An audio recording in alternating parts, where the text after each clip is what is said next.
He paid silver coins for the bride no one would touch, the woman they forced to hide her face under a filthy sack. But when that cloth finally fell away in his mountain cabin, Caleb Thorne froze. What he saw wasn't the monster they'd promised. It was something that would shatter everything he thought he knew about loneliness, second chances, and what makes a person truly beautiful. This is their story. Stay until the end and comment what city you're watching from. I want to see how far this journey reaches.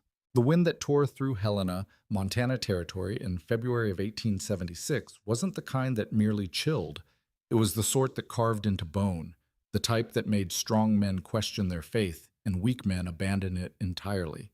It howled through the skeletal fingers of pine trees, rattled the shutters of the territorial courthouse, and drove needles of ice against every exposed surface with relentless fury. On a morning when sensible people huddled near stoves and prayed for spring, a crowd gathered in the muddy yard behind Garrett's trading post, their breath rising in ghostly plumes, their faces hard with the particular cruelty that frontier life sometimes bred in human hearts. They'd come to see the mail-order brides.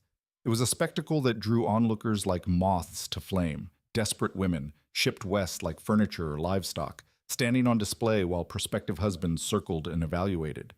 Some came from failed farms back east. Others fled scandal or poverty or families that saw them as burdens. The territory needed women.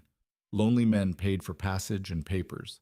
It was business, cold and transactional as the wind that froze their tears. But even in a practice built on desperation, there were hierarchies. Anna Rose stood apart from the others, and not by choice, while 7 other women waited in a nervous line, dressed in their best worn dresses, hair pinned hopefully beneath modest bonnets. Anna stood 15 feet away in the mud, her entire head and shoulders covered by a burlap sack. The rough fabric, stained with what might have been flour or feed, had been tied at her neck with twine. 2 small holes had been cut near where her eyes would be, but they were positioned poorly, forcing her to tilt her head at odd angles to see anything beyond the brown darkness of her imprisonment. She'd been standing there for 3 hours. Her fingers had lost feeling 2 hours ago.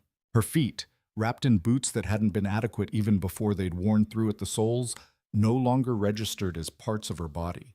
She couldn't feel the cold anymore, couldn't feel much of anything except the weight of humiliation and the smaller, harder weight of resignation that had settled in her chest like a stone. This was the third town, the third display, the third failure. Jesus Christ, Garrett, you still trying to pawn that one off? A man's voice, thick with whiskey and disdain, cut through the murmur of the crowd. Laughter followed, rough, mean laughter that Anna had learned not to flinch at. She'd used up her flinches somewhere between Pittsburgh and St. Louis. She's paid for through passage, Garrett answered, his tone defensive. The trader was a squat man with a face like a fist and a gift for numbers that didn't extend to human decency. Contract says I find her a placement or her kin get their deposit back. And I ain't giving back no deposits. Then you better lower your standards for placement, someone called out. Maybe try the hog farms. More laughter. One of the other women, a pale girl with red hair who Anna had heard was from Boston, made a small sound of sympathy, quickly stifled when the woman beside her drove an elbow into her ribs. There was a hierarchy even among the desperate, and aligning yourself with Anna Rowe was social suicide. Anna Rowe. Even her name felt like something that belonged to someone else now. She'd been Anna Rowe in Philadelphia when her mother was alive and their small house near the textile mill had smelled like bread and lamp oil. She'd been Anna Rowe when she'd worked as a seamstress, her fingers flying over fine stitches while the factory girls gossiped about beaux and dances. She'd been Anna Rowe when fever took her mother, when her uncle's family had taken her in with faces full of Christian duty and hearts full of cold arithmetic. "You'll work for your keep," Aunt Margaret had said, her thin lips barely moving, "and you'll be grateful for the charity." Grateful. Anna had been grateful at first, even as her uncle's children mocked her clothes, even as her aunt served her smaller portions and assigned her the hardest chores. She'd been grateful even when her cousin Robert started finding excuses to corner her in narrow hallways, his breath hot on her neck, his hands grabbing. She'd stopped being grateful the night she'd finally shoved him away hard enough that he'd fallen, cracking his head on the doorframe. The blood had been spectacular, head wounds always were, and the screaming had brought the whole household running. Robert had lied with tears streaming down his face, claiming she'd attacked him in a fit of madness. Her uncle had believed him instantly. Her aunt had called her a demon. And within a week, they'd contacted a mail-order registry and paid for her passage west, along with a fee that would be refunded once she was successfully placed. The contract had been specific. Anna Rowe was described as plain-faced, sturdy build, adequate domestic skills, quiet disposition. What it didn't say, but what her uncle had made clear to Garrett in a separate letter that Anna wasn't supposed to have seen but had, was that she was difficult, possibly unstable, and best kept under firm control. That letter was why she wore the sack. Protection, Garrett had explained in Kansas City, the first stop, standing too close and breathing stale tobacco into her face. Some girls, they got faces that help them find placements. You? Your face is going to hurt your chances, so we'll just keep it covered. Let your other qualities speak first. Her other qualities. Her ability to scrub floors and birth calves and survive on scraps. Her willingness to accept whatever man would take her, because the alternative was being sent back to Philadelphia in disgrace, or worse, being left in some frontier town with no money and no prospects, and winter coming on like a hammer. So she'd put on the sack, and she'd stood in Kansas City while men looked at the other women and studiously ignored her. And then in Cheyenne, where a drunk had tried to pull the sack off just for a look, and Garrett had stopped him only because it might damage the merchandise. And now here, in Helena, where the wind was trying to freeze her to death, and the crowd was laying bets on whether anyone would take her even as a field hand. I got 50 cents says she's still here come spring thaw. 50 cents says Garrett shoots her himself before then, just to be done with it. Might be doing her a favor.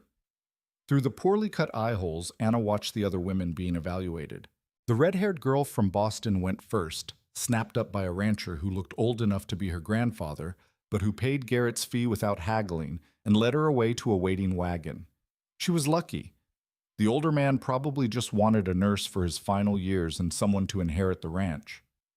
One by one, the other women found takers. A miner with kind eyes chose a widow from Ohio. A shopkeeper selected a nervous girl who couldn't have been more than 16. A farmer with 3 children took a sturdy German woman who looked like she could outwork most men. By noon, only 2 women remained besides Anna, a woman with a hair lip who was trying not to cry, and a pregnant girl who hadn't spoken since Kansas City. Garrett was getting anxious. Anna could tell by the way he kept checking his pocket watch and glancing at the sky. The storm that had been threatening all morning was finally moving in, and he wanted to close his deals before it hit. He dropped his prices. The pregnant girl went to a saloon owner who said he needed a cook. Everyone knew what she'd really be doing, but nobody said it aloud. The woman with the hair lip was purchased by a trapper who looked mean as a snake, but who paid in gold dust, which Garrett couldn't refuse. And then there was one. The crowd had mostly dispersed, people hurrying home before the storm hit in earnest. A few lingered, men with nowhere to go, watching Anna like she was a circus exhibit. Garrett stood in his doorway, calculating. He could keep her through the winter, feed her scraps, and try again in spring. Or he could cut his losses. Tell you what, he announced to the remaining gawkers. Any man takes her off my hands right now, I'll throw in a month's supplies. Flour, bacon, coffee, the works. Silence. One man spat tobacco juice into the mud and walked away. Another laughed and said something Anna couldn't hear but that made the others chuckle darkly. She felt something crack inside her chest. Not her heart breaking, because that had happened so many times already that she barely noticed. This was something else. The final dissolution of hope, maybe. The acceptance that she would spend the rest of her short life as this, a creature in a sack, worth less than a month's supplies. The snow was falling harder now, fat flakes that stuck to her burlap hood and melted in cold rivulets down the rough fabric. She couldn't stop shivering. She was so tired of standing, of hoping, of enduring. Part of her, a growing part, wanted to simply sit down in the mud and let the cold take her. It would be faster than whatever Garrett had planned, more merciful. How much? The voice came from behind her, deep and quiet, carrying clearly despite the wind. Anna tried to turn, but the sack's eyeholes were facing wrong, and all she could see was a blur of movement and the sudden stillness that fell over the remaining crowd. I said, how much? The voice repeated. For For her? Garrett sounded genuinely surprised. You mean the sack girl? I mean the woman. How much? Anna managed to shift enough to catch a glimpse of the speaker through one eye hole. He was tall, taller than any man she'd seen in weeks, with shoulders that spoke of hard labor and a face weathered by years of mountain wind. Dark hair shot through with gray fell to his collar. His beard was thick and neatly trimmed. He wore buckskins and furs that looked expensive, well made. A trapper, probably, or a hunter. One of the mountain men who came down only when they absolutely had to, who preferred the company of trees to people. His eyes, even from this angle, were an impossible blue, the color of deep water or winter sky. And they were looking at her, not through her, not past her, at her. Well, Garrett's businessman instincts were warring with his surprise. Standard contract price is $50. But seeing as how she's been a difficult placement, and seeing as how you'd be doing me a favor, I asked how much, not for your life story. Garrett's face reddened. $50. Plus the supplies, I promised. Take it or leave it. The tall man, Caleb, Anna would learn later, Caleb Thorne, reached into a leather pouch at his belt and drew out a handful of silver coins. He counted them into Garrett's palm with the careful precision of someone who valued money but wasn't ruled by it. The coins made soft chinking sounds that seemed loud in the sudden quiet. Supplies too, Caleb said. It wasn't a question. Yes, of course, I'm a man of my word. Garrett was suddenly eager, sensing the deal might fall apart. Flour, bacon, coffee, beans, salt, good quality. I'll have my boy load your mule. Horse. I've got a horse. Right, horse. Garrett shoved the coins into his pocket and stuck out his hand. Pleasure doing business with you, Mr. Thorne. Caleb shook the hand once, briefly, then turned to Anna. He moved slowly, deliberately, like someone approaching a spooked animal. When he was 3 feet away, he stopped. Ma'am, he said quietly, my name's Caleb Thorne. I have a cabin 8 miles up in the mountains. I live alone. I need... He paused, choosing words carefully. I could use help. Someone who knows cooking, cleaning, domestic work. In exchange, you'd have a roof, food, safety. That's what I'm offering. Not... Another pause. Not anything else. Just work and safety. You understand? Anna couldn't speak. Her throat had closed completely. She managed a tiny nod, even though she wasn't sure if he could see it through the sack. You can speak, Caleb said gently. If you want to refuse, now's the time. Once we leave here, we won't be back until spring. You'd be stuck with me through the winter. That's months.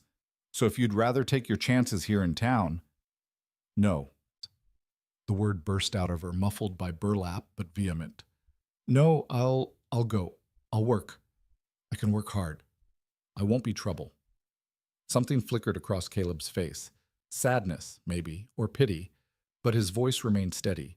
I don't doubt it, ma'am. Let's get you out of this weather. He turned to Garrett. The supplies. Now.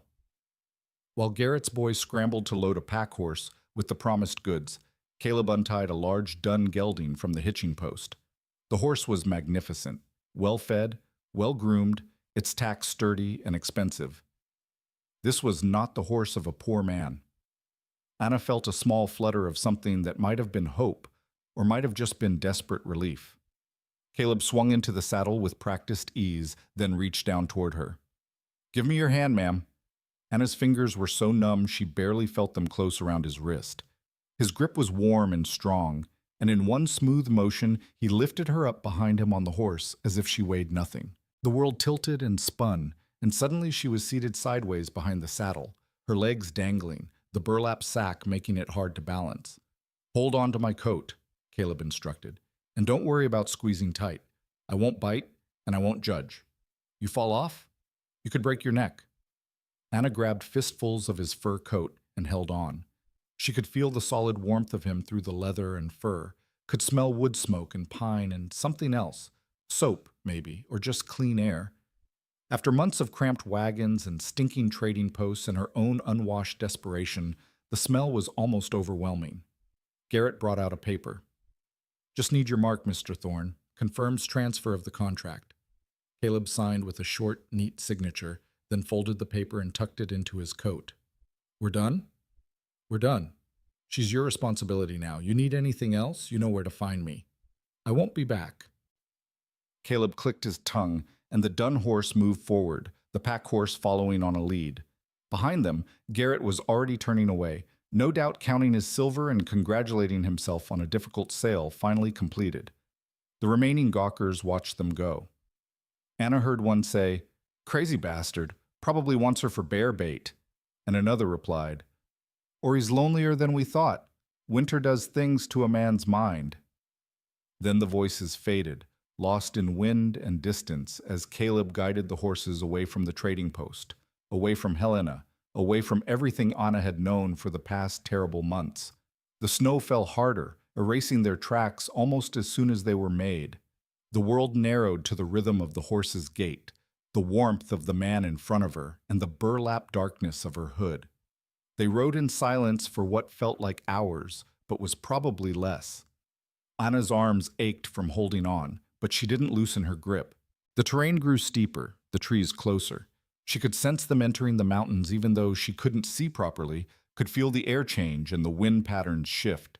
The horse climbed steadily, never faltering, and behind them the pack horse followed with the supplies that had sweetened her sail. Finally Caleb spoke. "We're off the main trail now. No one around but us and the trees. You can take that damn sack off if you want." Anna's hands flew to the twine at her throat, but her fingers were too cold and clumsy. She fumbled with the knot, panic rising. She wanted the sack off, needed it off, but the twine wouldn't cooperate, and her fingers wouldn't work, and... "Easy." Caleb's voice was calm. "Hold still a second." He brought the horse to a stop, then twisted in the saddle. With one hand, he pulled a knife from his belt, not threatening, just practical, and reached back. Anna forced herself not to flinch as the blade came close. One quick motion, and the twine parted. The burlap loosened. "There," Caleb said, sheathing the knife. "Go ahead." Anna's hands shook as she pulled the sack up and off. Cold air hit her face like a slap, making her gasp. After hours of breathing her own hot, stale breath inside the burlap, the clean mountain air was almost painful. She blinked against the snow and the brightness, her eyes watering.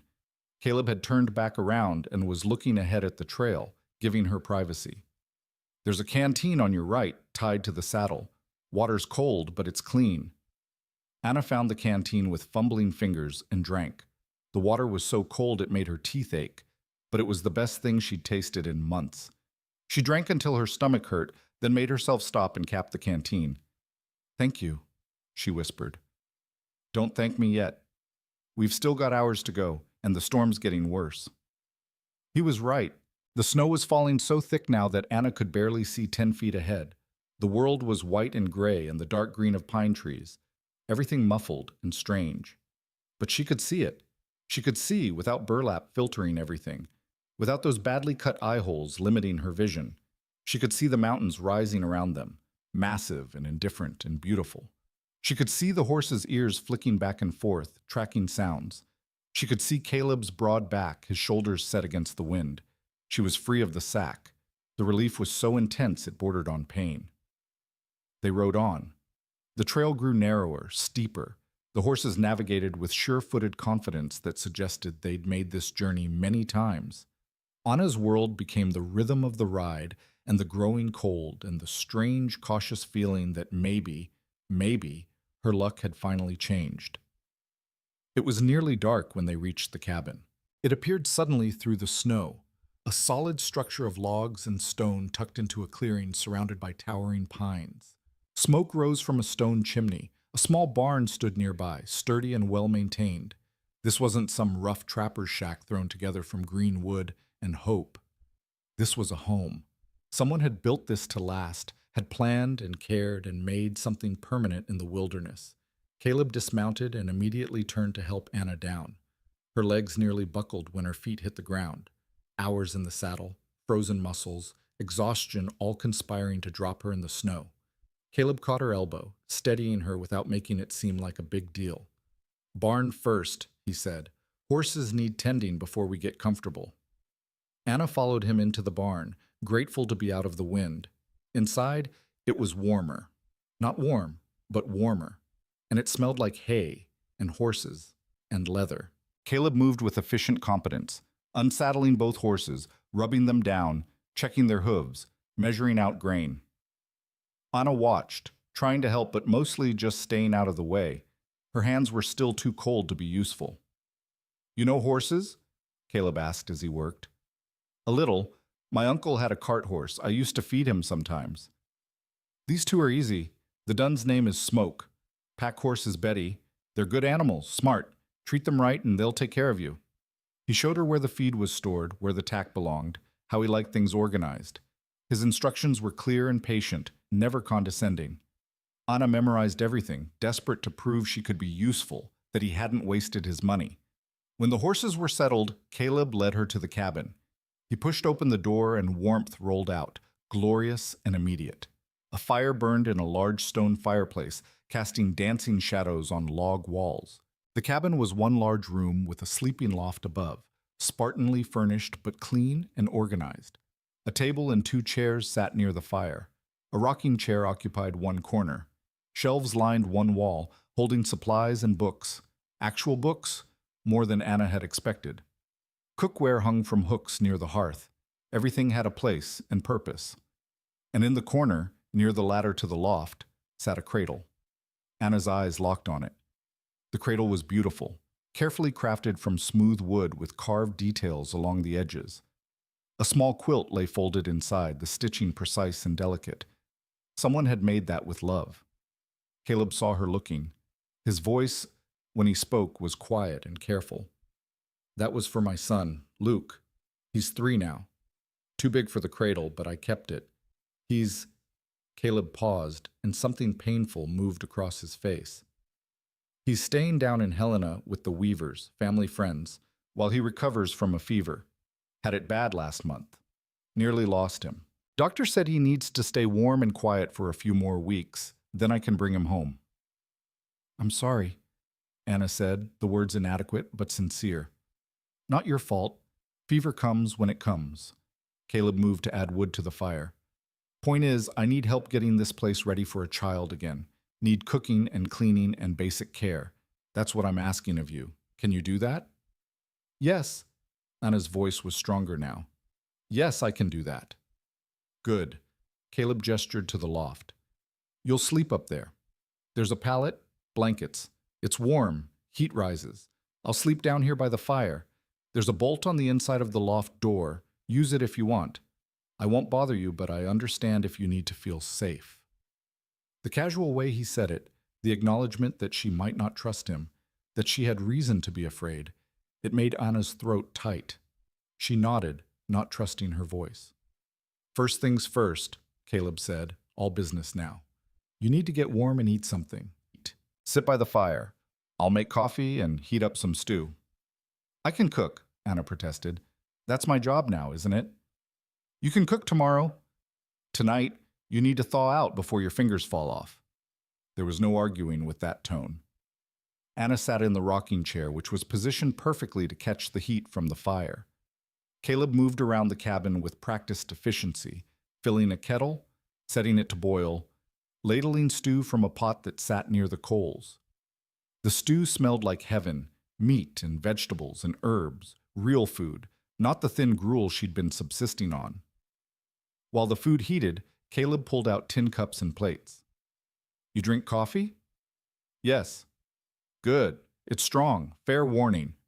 The coffee was indeed strong, bitter and hot and perfect. Anna wrapped both hands around the tin cup and let the heat seep into her frozen fingers. Feeling came back in painful tingles and stabs. She didn't care.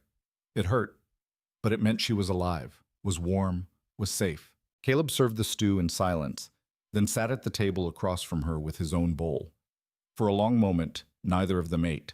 Anna stared at the food, suddenly aware that this was real, that she was expected to eat at the same table as the man who'd bought her, that everything had changed in the space of a few hours. "Ma'am," Caleb said gently, "you need to eat. You're shaking."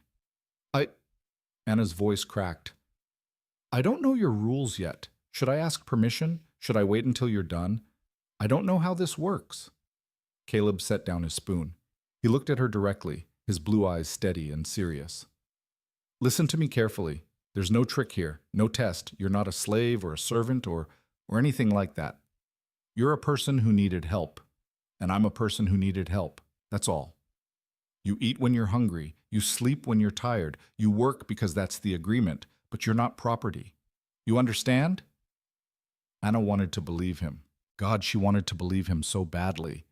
But months of being treated like cargo had taught her to trust nothing, to expect cruelty disguised as kindness.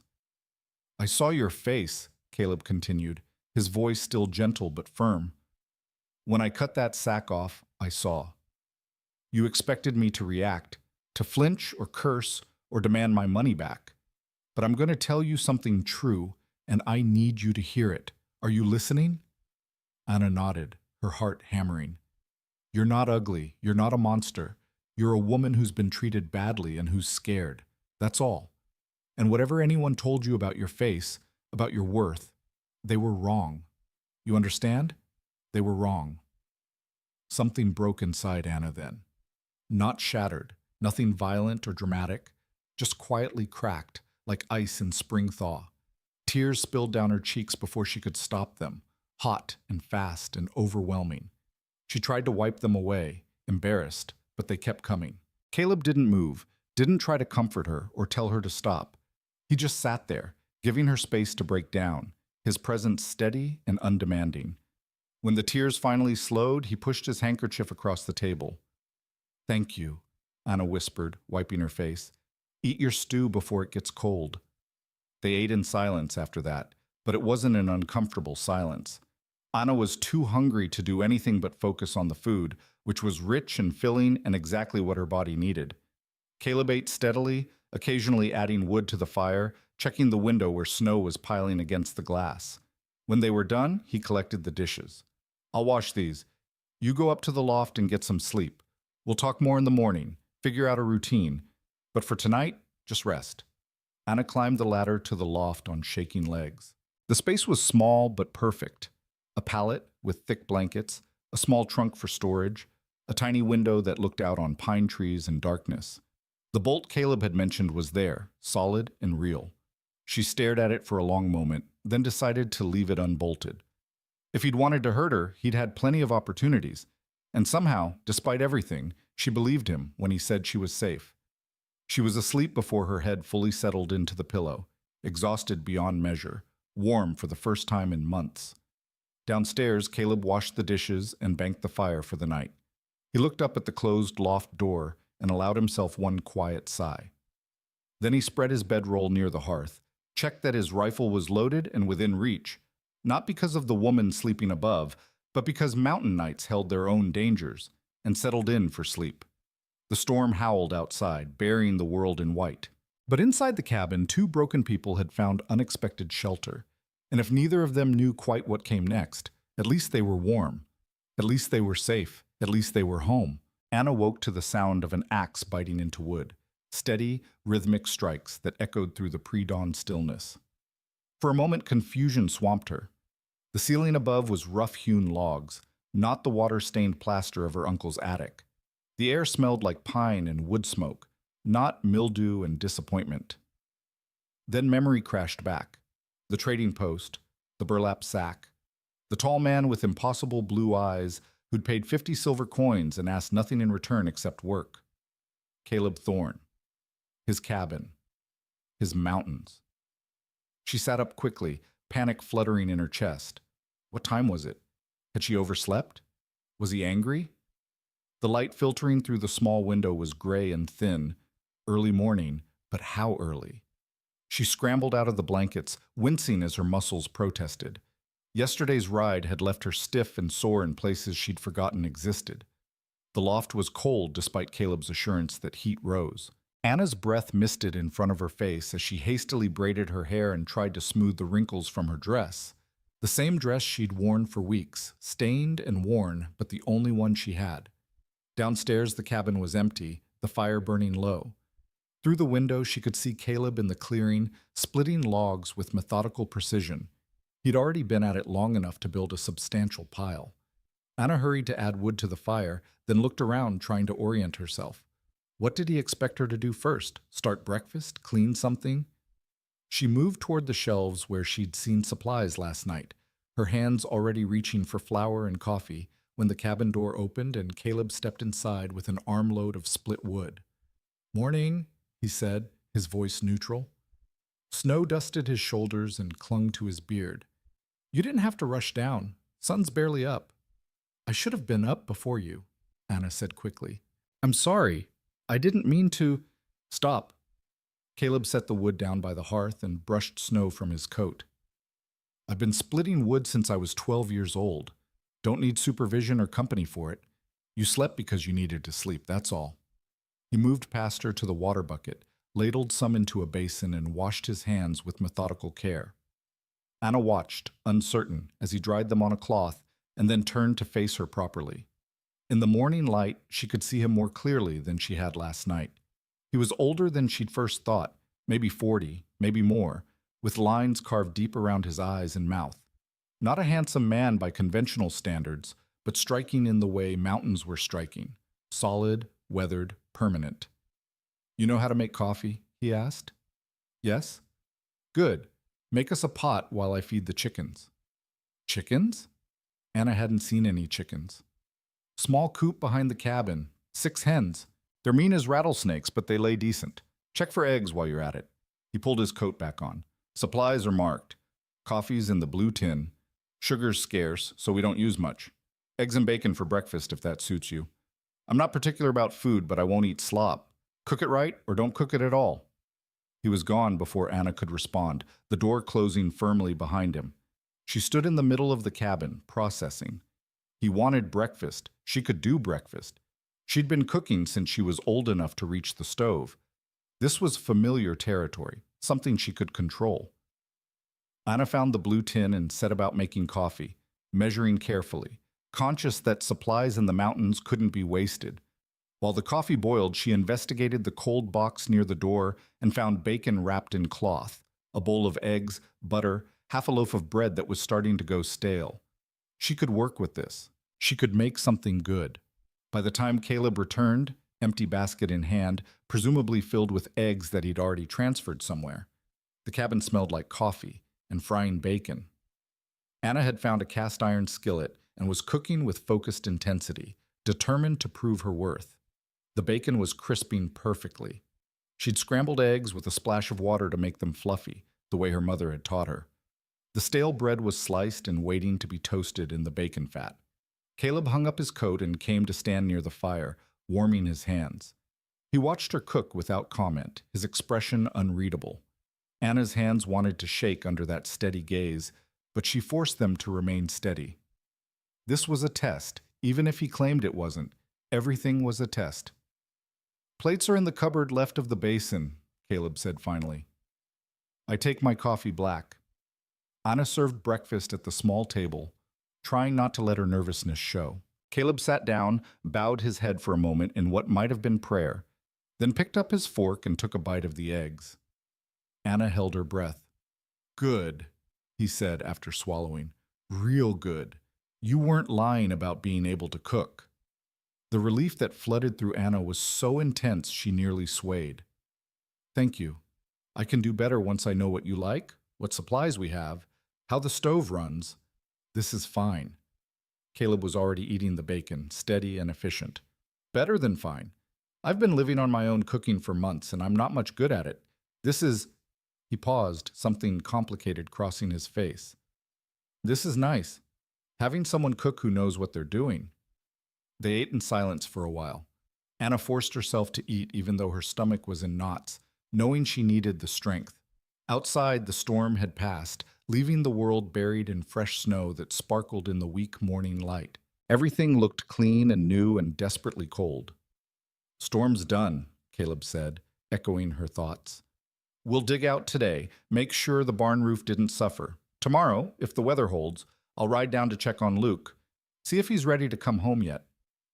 "Your son," Anna said softly. "How long has he been away?" "Month now. Longest month of my life." Caleb's jaw tightened. "Fever hit him hard, I thought." He stopped, shook his head.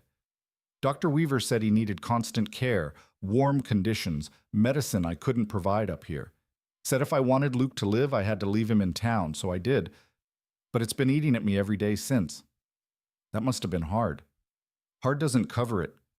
Luke's all I've got left. His mother, my wife, Clara. She died bringing him into the world. 3 years I've been raising him alone, doing my best, trying to be both parents. Then the fever came and I couldn't. His voice cracked slightly. I couldn't protect him. Had to hand him over to someone else. A father should be able to protect his child. The raw pain in his voice made Anna's chest ache. You did protect him, she said carefully. You made the hard choice. That takes more strength than keeping him here would have. Caleb looked at her then, really looked at her, and something in his expression shifted. Maybe. Or maybe I'm just a coward who couldn't bear watching him die. You're not a coward. A coward wouldn't have paid $50 for a stranger just to make sure his home was ready for his son's return. The words hung between them, honest and unadorned. Caleb's mouth twitched, not quite a smile, but something close. I suppose that's one way to look at it. They finished breakfast in more companionable silence. When they were done, Caleb pushed back from the table. I'll show you around properly. You need to know where everything is, how things work. This isn't Philadelphia or wherever you're from. Mountain living has its own rules. For the next hour, Caleb gave her a tour that was part instruction, part survival lesson. He showed her the root cellar dug into the hillside behind the cabin, stocked with potatoes, carrots, turnips, and preserved goods in sealed jars. He explained the water system, a spring 50 yards up the slope that fed into a wooden trough, which had to be checked daily for ice. He demonstrated how to bank the fire properly so it would burn all night without consuming too much wood. He introduced her to the chickens, who were indeed mean as promised, and showed her how to collect eggs without getting pecked to death. This one's Lucifer, he said, pointing to a particularly aggressive red hen. She's the worst. Goes for the eyes if you're not careful. The black one's Beelzebub. The others are just generally unpleasant. Despite everything, Anna felt her mouth twitch toward a smile. You named your chickens after demons? Luke named them. He's got a sense of humor. Caleb's face softened when he mentioned his son. Kid's smart as a whip. Too smart sometimes. Already reading simple words. Clara would have been proud.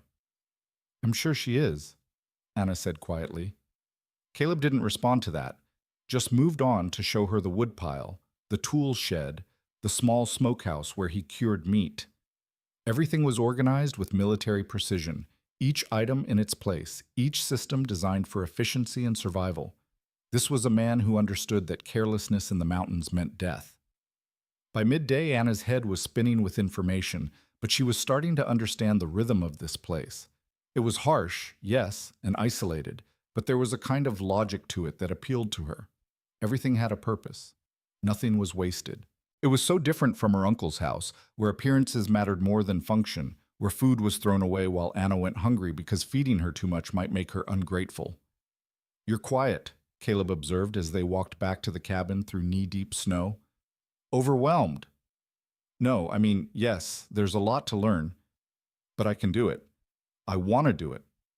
Anna hesitated, then added, It's just different. Good different. Everything has a reason here. Has to. Can't afford waste or stupidity this far from town. Caleb stopped at the cabin door, his hand on the latch.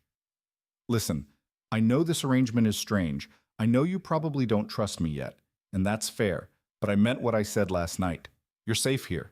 And if at any point you want to leave, come spring, when the trails are passable, I'll take you back to town myself. No questions, no punishment. You're not a prisoner. Where would I go? The question came out more bitter than Anna intended.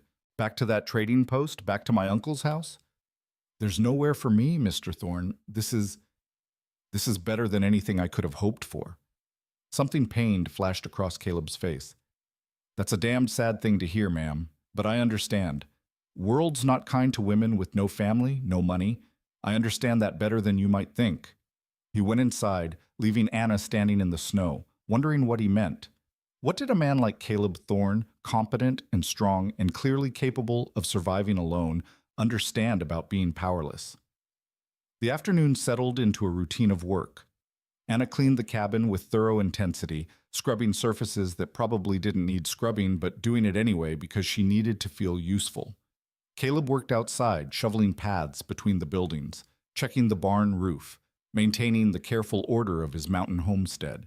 They moved around each other like dancers learning a new pattern, careful not to collide, not yet comfortable but not hostile either.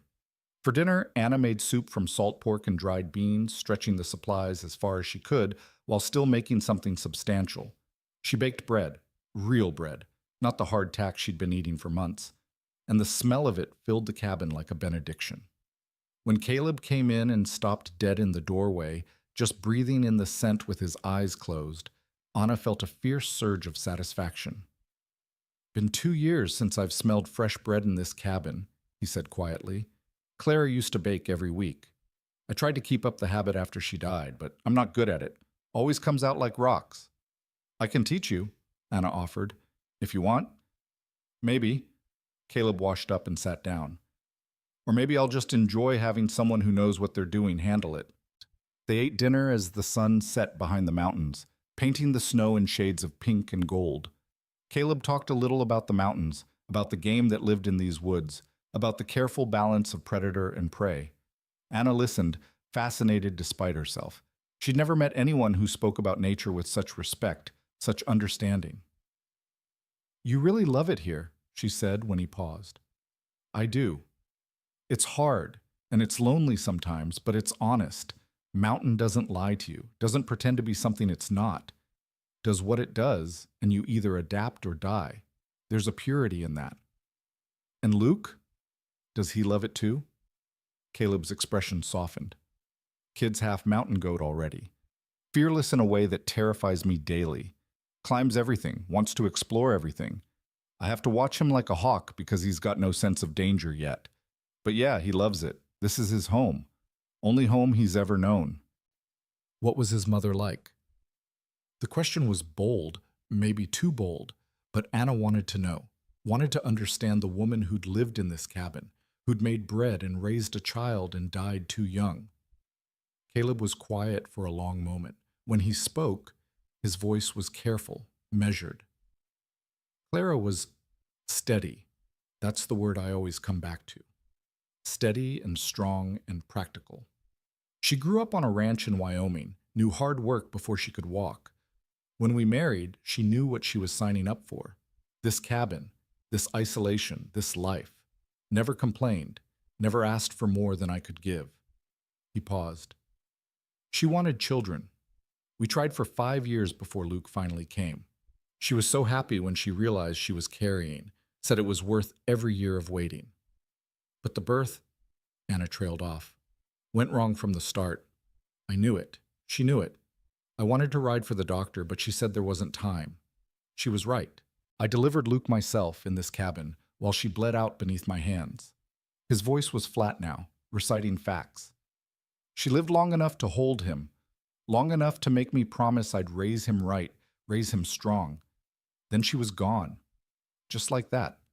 One minute I had a wife and a newborn son, the next I had a son and a body to bury." The silence that followed was heavy with old grief. Anna didn't know what to say, so she said nothing, just sat with him in the weight of it. "I'm telling you this," Caleb continued, "because you should know. This cabin has death in its walls, Clara's death, and almost Luke's death a month ago. I don't know if that bothers you, don't know if you're superstitious, but you should know what you're living in." "Every place has death in it," Anna said quietly. "My mother died in a house in Philadelphia. People died in my uncle's house, his parents, before I lived there. Death is everywhere. It doesn't scare me." "No?" Caleb looked at her curiously. "What does scare you?" The question was so unexpected, so direct that Anna answered honestly before she could think better of it. "Being useless, being unwanted, being put back in that sack and told I'm not worth the space I take up." Something fierce flashed in Caleb's eyes. "Anyone puts a sack on you again, they answer to me, and I don't care if it's your bloodkin or the president himself." The vehemence in his voice startled her. "Why do you care? You don't know me." "I know enough. I know you've been treated like garbage when you're not. I know you cook good food and work hard and deserve better than what you've gotten. That's enough. Anna felt tears prick her eyes and blinked them back furiously. You're a strange man, Mr. Thorne. Caleb, if you're going to live in my house, you might as well call me by my name. He stood and collected the dishes. And you're not useless, in case you were wondering. Today was the first day in months this place felt like a home, instead of just a building I sleep in. He washed the dishes while Anna sat by the fire, her mind spinning. This man, this strange, gruff, unexpectedly kind man, was nothing like what she'd expected. Nothing like the monster her aunt had promised would claim her. Nothing like her uncle or her cousin or the men at the trading post who'd looked at her with contempt and disgust. Caleb Thorne looked at her like she was a person. It was such a simple thing, and yet it felt revolutionary. That night, as Anna lay in the loft listening to the cabin settle and Caleb's quiet breathing from below, she allowed herself to feel something she hadn't felt in months. Hope. Not the desperate, clawing hope of someone drowning, but the quieter, steadier hope of someone who'd found unexpected ground beneath their feet. She didn't know what tomorrow would bring, didn't know if this arrangement would last, if Caleb would change his mind, if she would somehow ruin this fragile peace. But for tonight, she was warm. She was fed. She was safe. It was more than enough.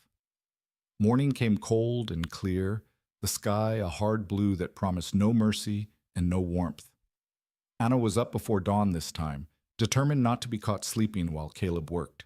She dressed in the dark and climbed down the ladder to find him already building up the fire, his movements quiet and practiced. Morning, he said without turning around. Sleep well? Yes, thank you. Anna moved to start breakfast. You said you might ride down to check on Luke today? Planning on it. Weather's clear. Should make good time. He straightened, stretching his back. I'll be gone most of the day. You all right being alone here? Of course. Anna tried to sound more confident than she felt. The idea of being alone in this isolated cabin was daunting, but she wasn't about to admit it. I'll keep the fire going, take care of the animals, maybe do some mending.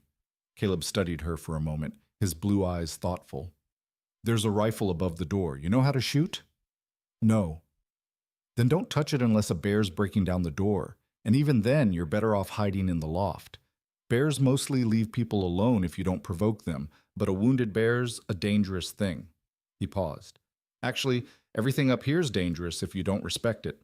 The cold, the animals, the terrain. Don't go wandering off. Don't try to explore. Stay close to the cabin. Understand? I understand. Good. He moved to get his coat. I'll try to be back before dark, but if I'm not, don't panic. Could be the trail's worse than I thought, or Luke needs another day, or a dozen other things. You just keep the fire going and stay inside. If I'm not back by tomorrow noon, then you can start worrying. Anna nodded, ignoring the flutter of anxiety in her stomach. This was part of mountain living, she reminded herself. Self-reliance. Trust. The ability to be alone without falling apart. After a quick breakfast of oatmeal and coffee, Caleb saddled Smoke and prepared to leave. Anna walked him to the barn, watching as he secured his pack and checked his gear with methodical care. Every movement spoke of experience, of countless journeys made and survived. One more thing, Caleb said, swinging into the saddle. There's a box in the loft near the trunk. Claire's things, dresses mostly, and some other clothes. You're about her size, maybe a bit smaller. You should have something clean to wear, something warm. Help yourself to whatever fits. Before Anna could respond, before she could process the intimacy of that offer, the trust it implied, Caleb had clicked his tongue and Smoke was moving, carrying him away from the cabin and down the mountain trail. Anna stood in the snow and watched until he disappeared into the trees, then turned and walked back into the suddenly too quiet cabin. The day stretched ahead of her, empty and full at the same time. She threw herself into work, cleaning things that didn't need cleaning, organizing things that were already organized, anything to keep busy. The chickens got fed and watered, the fire got tended, the cabin got swept, and all the while Anna's eyes kept drifting to the ladder that led to the loft, to the box Caleb had mentioned, Clara's things. It felt like a violation somehow, to touch a dead woman's belongings. But Anna's dress was filthy and falling apart, and Caleb had given permission, more than permission he'd offered, Surely Clara would understand. Surely she wouldn't begrudge another woman a clean dress, especially when that woman was trying to care for her home and prepare for her son's return. Anna climbed the ladder and found the box easily, a cedar chest tucked against the wall, beautiful and well made. She lifted the lid carefully, and the smell of lavender rose up, along with something else cedar and wool and the faint, indefinable scent of another person's life. Inside were dresses, carefully folded and preserved. Simple, practical dresses in sturdy fabrics brown wool, dark blue cotton, gray linen, a winter coat lined with rabbit fur, undergarments, stockings, a nightgown, and at the very bottom, wrapped in tissue paper, a dress of deep green that was finer than the others, with careful stitching and a lace collar. Clara's best dress, maybe. Her wedding dress or Sunday dress. Anna lifted out the brown wool dress and held it up.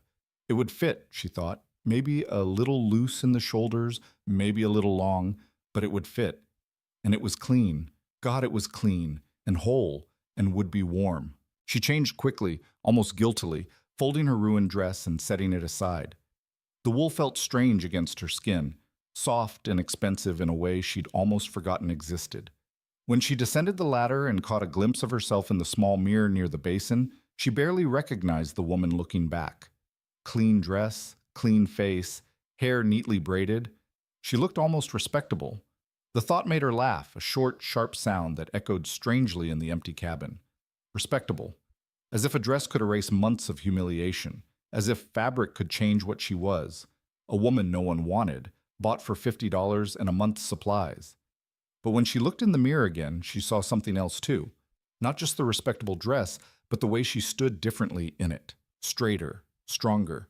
The way wearing something clean and whole made her feel less like cargo and more like a person. Maybe that was what Caleb had known. Maybe that was why he'd mentioned the box. The day passed slowly. Anna cooked, cleaned, mended holes in Caleb's shirts that she found in a basket near the hearth. She read from one of his books, a volume of poetry that surprised her with its tenderness.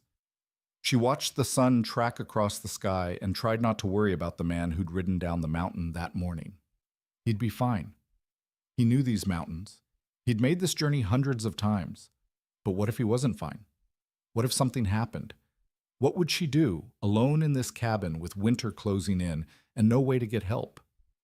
Anna forced the thoughts away and focused on preparing dinner, venison stew, using meat from the cold box and vegetables from the root cellar. By the time the sun began to set, painting the snow in brilliant oranges and purples, the stew was ready and the cabin smelled like home. But Caleb didn't come. Anna ate alone, trying not to let worry consume her. He'd said he might be late. He'd said not to panic.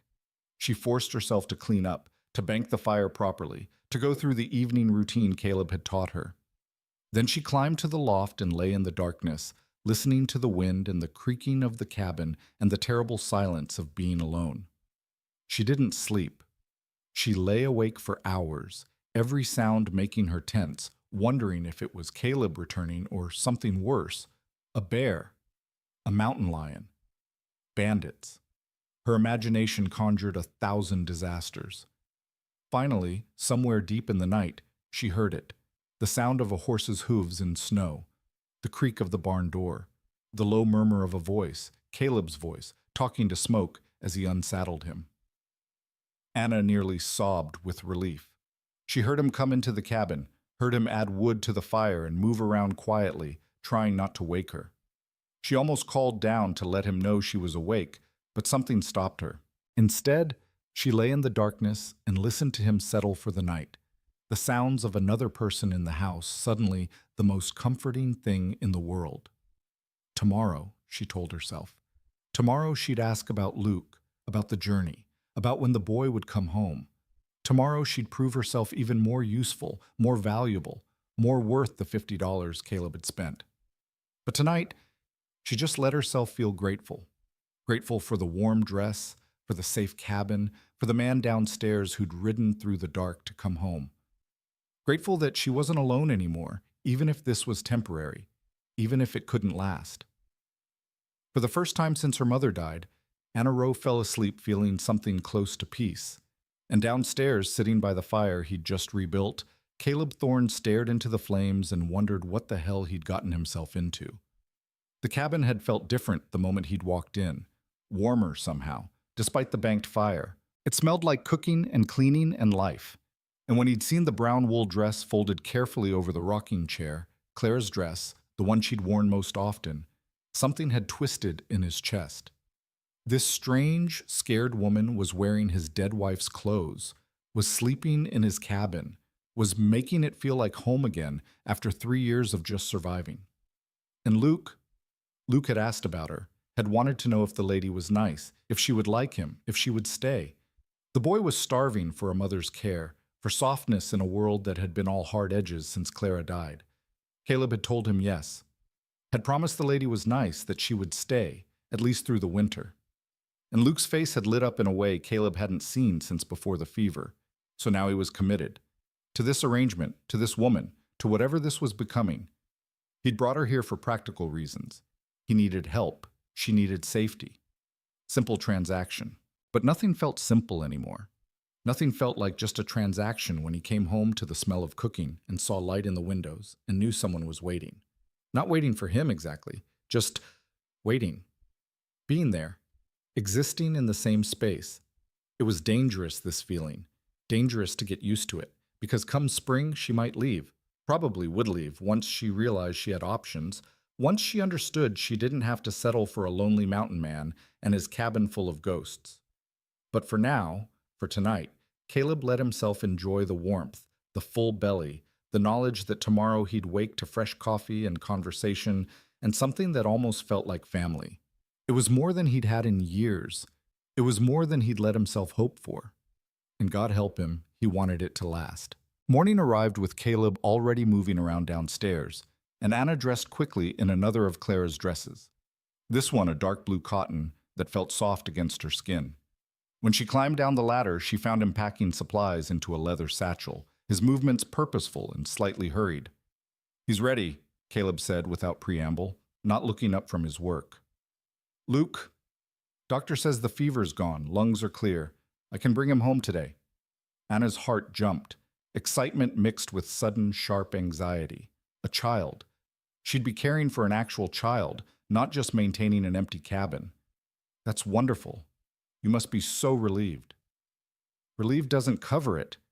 Caleb's hand stilled on the satchel strap, and when he looked at her, his eyes were bright with emotion he didn't try to hide.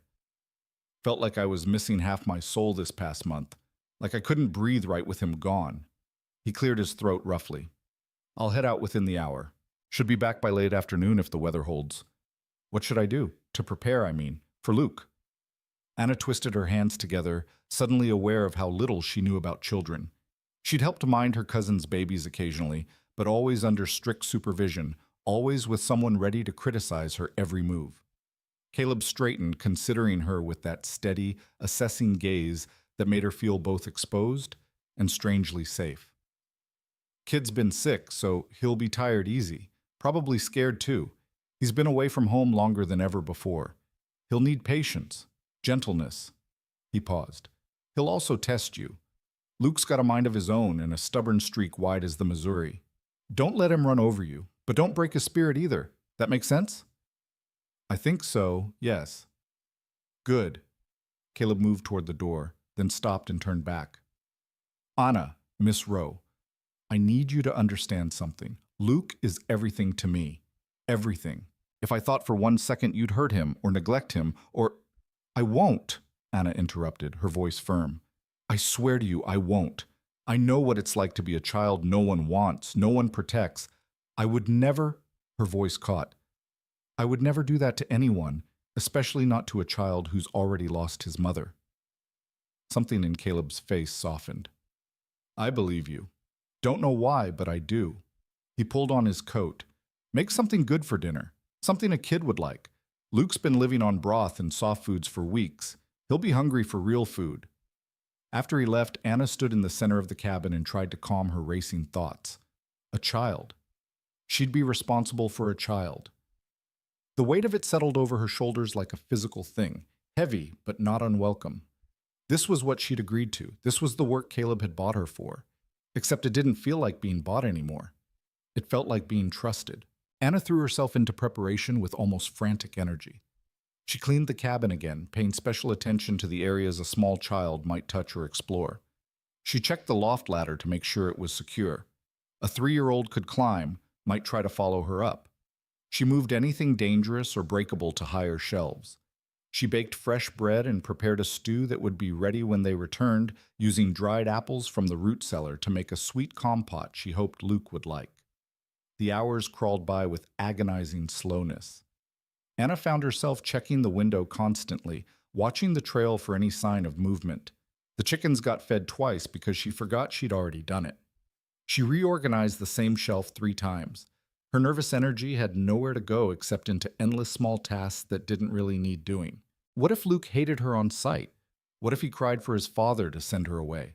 What if she did something wrong, said something wrong, proved herself as useless as her aunt had always claimed? The sun was beginning its descent toward the mountains when Anna finally heard it, the sound of a horse approaching, but different this time. Slower. More careful. She rushed to the window and saw Caleb on Smoke, but he wasn't alone. Bundled in front of him, wrapped in what looked like half a dozen blankets, was a small figure. Luke. Anna's hands flew to smooth her dress, her hair, as if making herself presentable could somehow make this go right.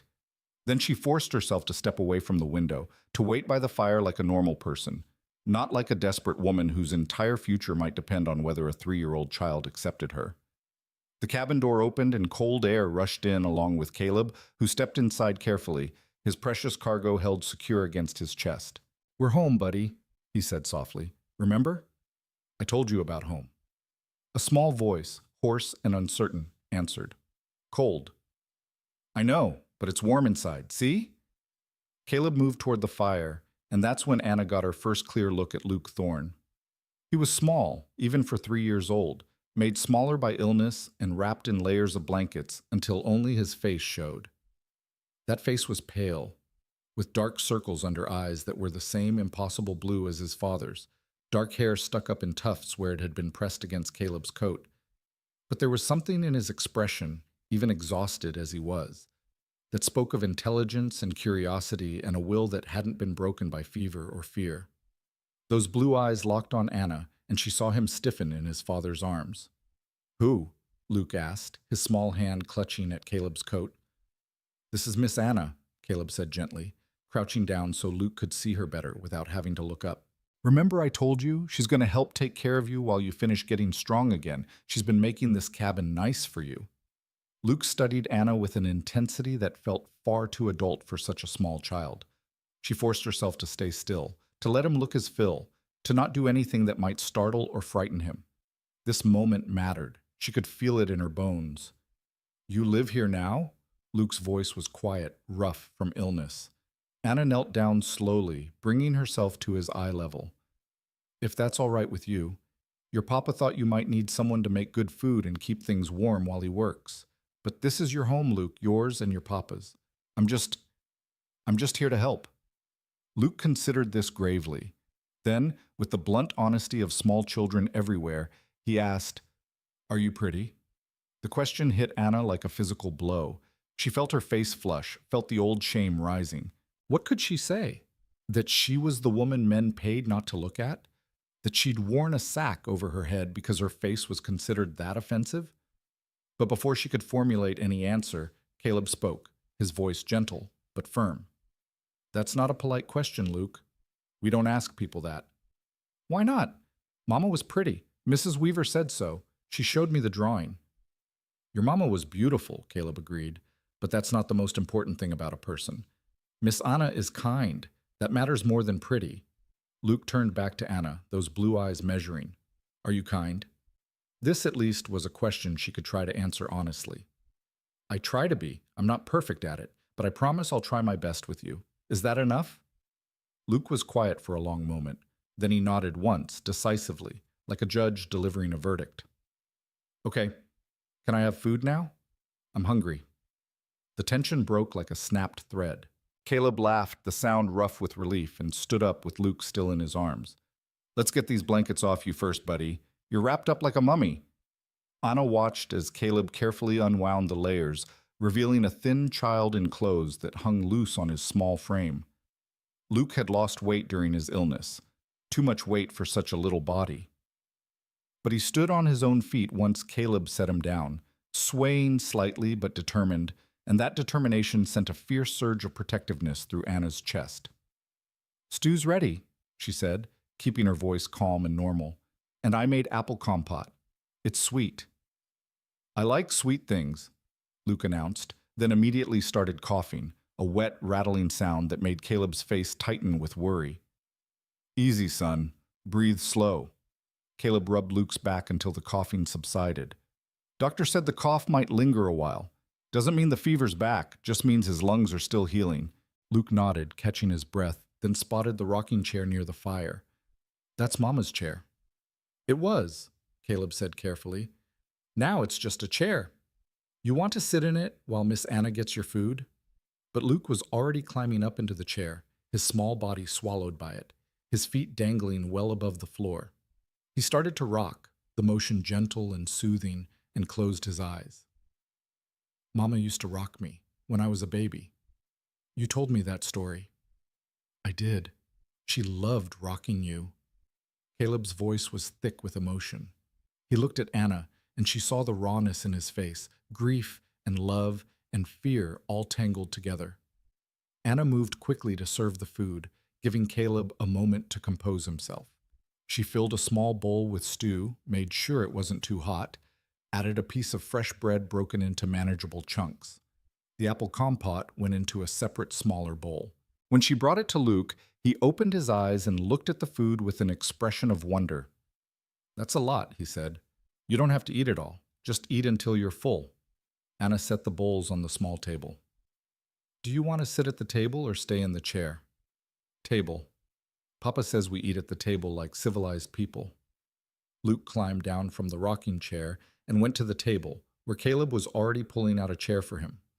The boy had to kneel on the chair to reach his food properly, but he managed it with the kind of determination that was clearly characteristic. Anna served Caleb and herself, and they all sat down to dinner as the last light faded from the sky and the fire crackled warm beside them. For a moment, nobody spoke. Luke was too focused on his food, eating with the single-minded intensity of a child who'd been denied solid food for too long.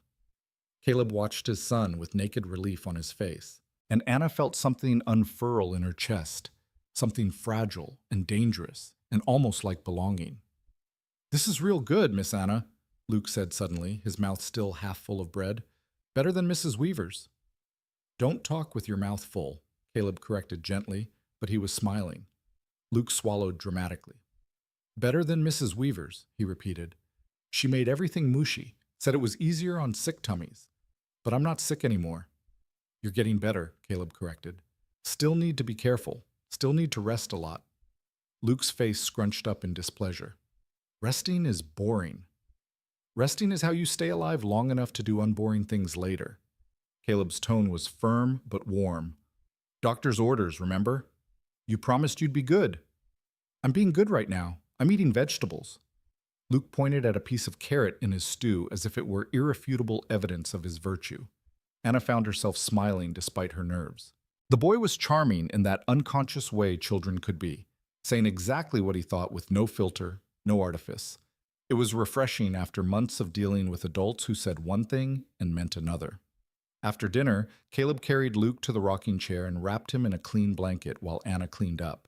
She could hear them talking quietly, Caleb's deep voice mixing with Luke's higher one, the words indistinct but the tone affectionate.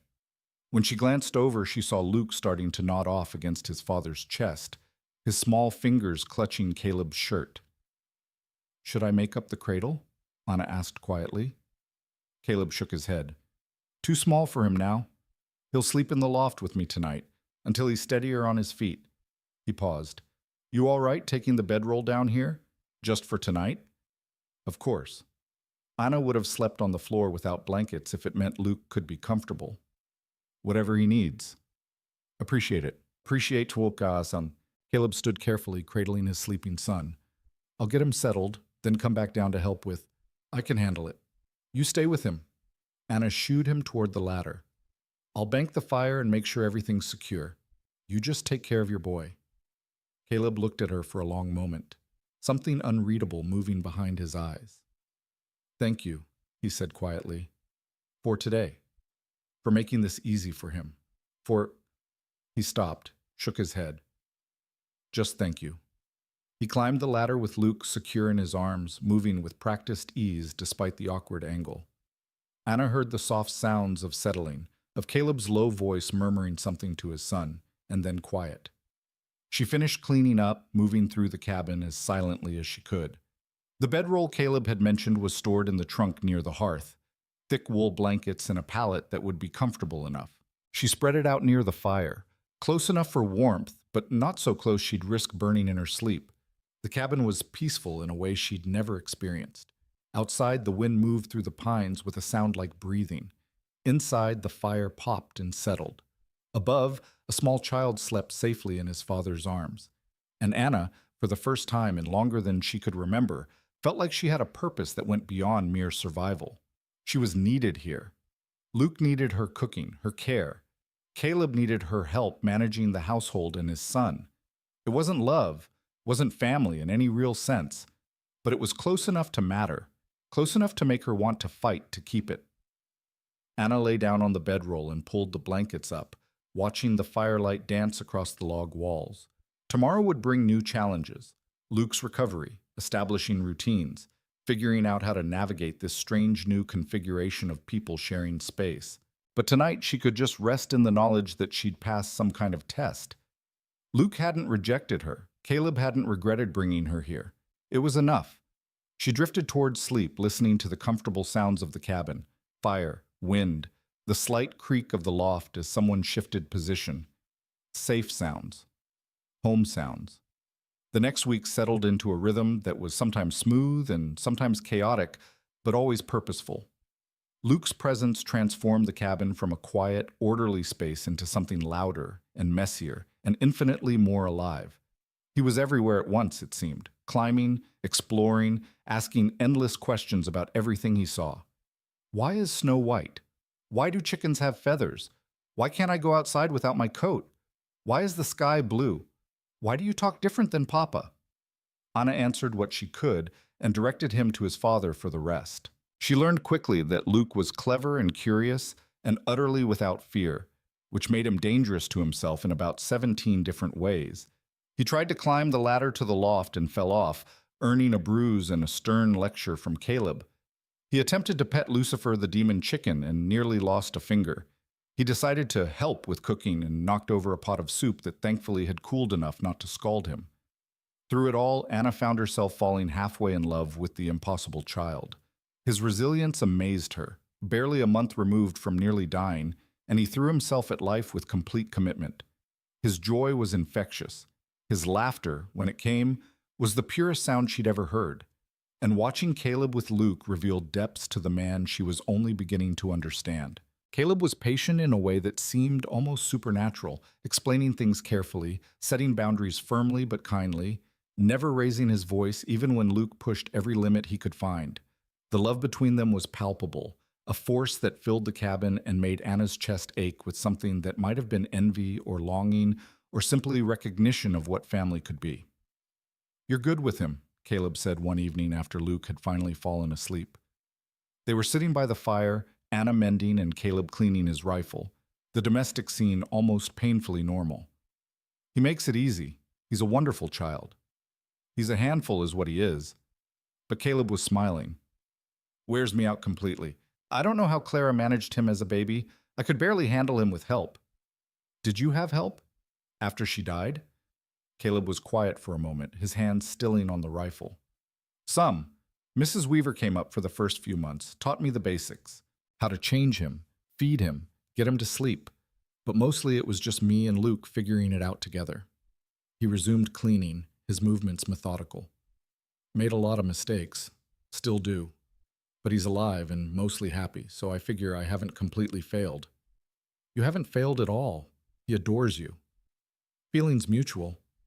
Caleb looked up at the loft where his son slept. "That month he was gone. I kept coming back here to an empty cabin, and it was like the fever had taken me too. Like I was dead and just hadn't realized it yet. Having him back, having the place full of noise and mess and life again." He trailed off, shook his head. Makes me realize how close I came to losing everything that matters. Anna set down her mending, choosing her words carefully. Can I ask you something? Can't promise I'll answer, but you can ask. Why did you really buy my contract? I don't mean the practical reasons, needing help with Luke. I mean the real reason. You could have hired someone from town, someone without a sack on their head, someone who wouldn't have been a risk. Caleb was silent for so long Anna thought he wouldn't answer. Then he set the rifle aside and leaned back in his chair, his eyes fixed on the fire. You want the truth? Please. I saw them. The men at that trading post. Saw how they looked at you, or didn't look at you. Like you weren't human, like you were garbage that was cluttering up their view. His voice went hard. And I saw Garrett calculating how to cut his losses. And I thought about Clara, about how she'd look at me if I walked away and left you there. About what kind of man just stands by and watches cruelty happen because it's not his problem. He turned to look at Anna directly, and the intensity in his blue eyes made her breath catch. You asked me once what I understood about being powerless. I understand plenty. After Clara died, people in town looked at me different. Poor Caleb Thorne can't even keep a wife alive. Poor Caleb Thorne probably killed her with his selfishness, dragging her up to that mountain. Poor Caleb Thorne, alone with a newborn, making a mess of everything. They didn't say it to my face, but I heard the whispers, felt the judgment, knew they were just waiting for me to fail, to prove them right. But you didn't fail. Didn't I? My wife is dead. My son nearly died. I'm living alone on a mountain because I can't stomach being around people who think they know my life better than I do. Caleb's jaw tightened. So yeah, when I saw you standing in that mud with a sack on your head, treated like you weren't worth basic human dignity, I understood. And I couldn't walk away. $50 seemed like a small price to pay to stop that particular cruelty. Anna felt tears prick her eyes. That's the kindest thing anyone has ever done for me. You know that? It's not kind. It's just decent. Or it should be decent. World's gone to hell if basic decency counts as extraordinary kindness. They sat in silence after that, the fire crackling between them, the weight of shared understanding settling like snow. Outside, an owl called, long, lonely notes that echoed through the darkness. Inside, the cabin was warm and safe, and filled with the presence of three people who were learning, slowly and imperfectly, how to be something like a family. The days grew shorter as winter deepened its hold. Snow fell almost daily, building up until the cabin windows were half buried and the world outside became a white, pristine wilderness that was beautiful and deadly in equal measure. Caleb made regular trips to check the trap lines and hunt for fresh meat, always returning before dark. Always careful never to leave Anna and Luke alone for too long. Luke grew stronger week by week. His cough faded. Color returned to his pale cheeks.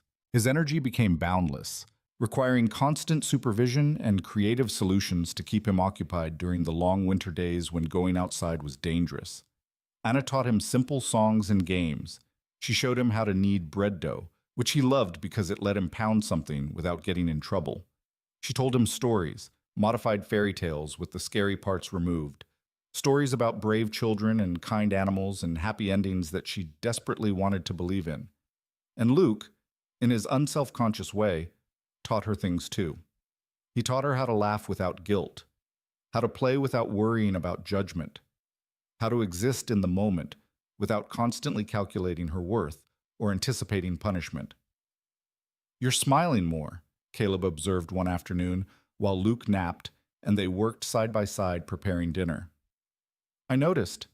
Anna touched her face self-consciously. I suppose I am. Is that all right? More than all right. Suits you.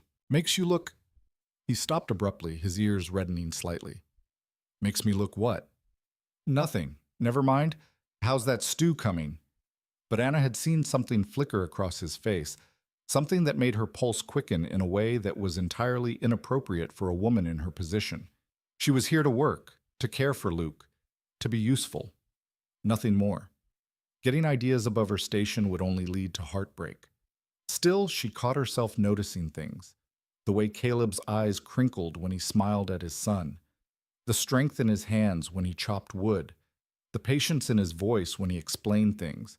The way he always made sure she ate enough, stayed warm enough, had everything she needed. The way he looked at her sometimes when he thought she wasn't watching, like he was trying to figure out a complicated puzzle and wasn't sure if the pieces would fit.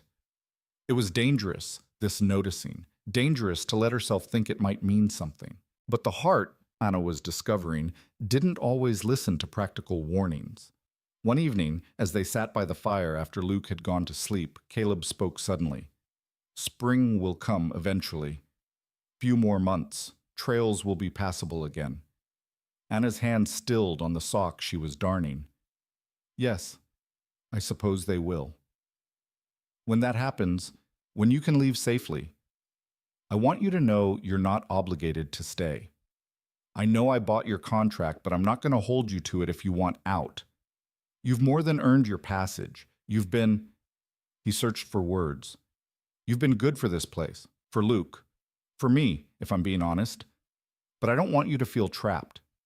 So come spring, if you want to go back to town, find a different situation, I'll take you myself. Make sure you're settled somewhere decent. That's my promise. The words should have been reassuring, should have felt like freedom. Instead, they landed like stones in Anna's chest.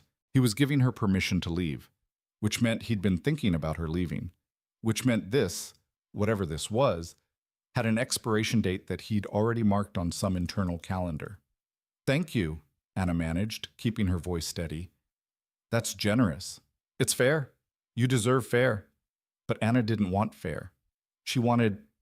God, what did she want? To stay in this cabin forever?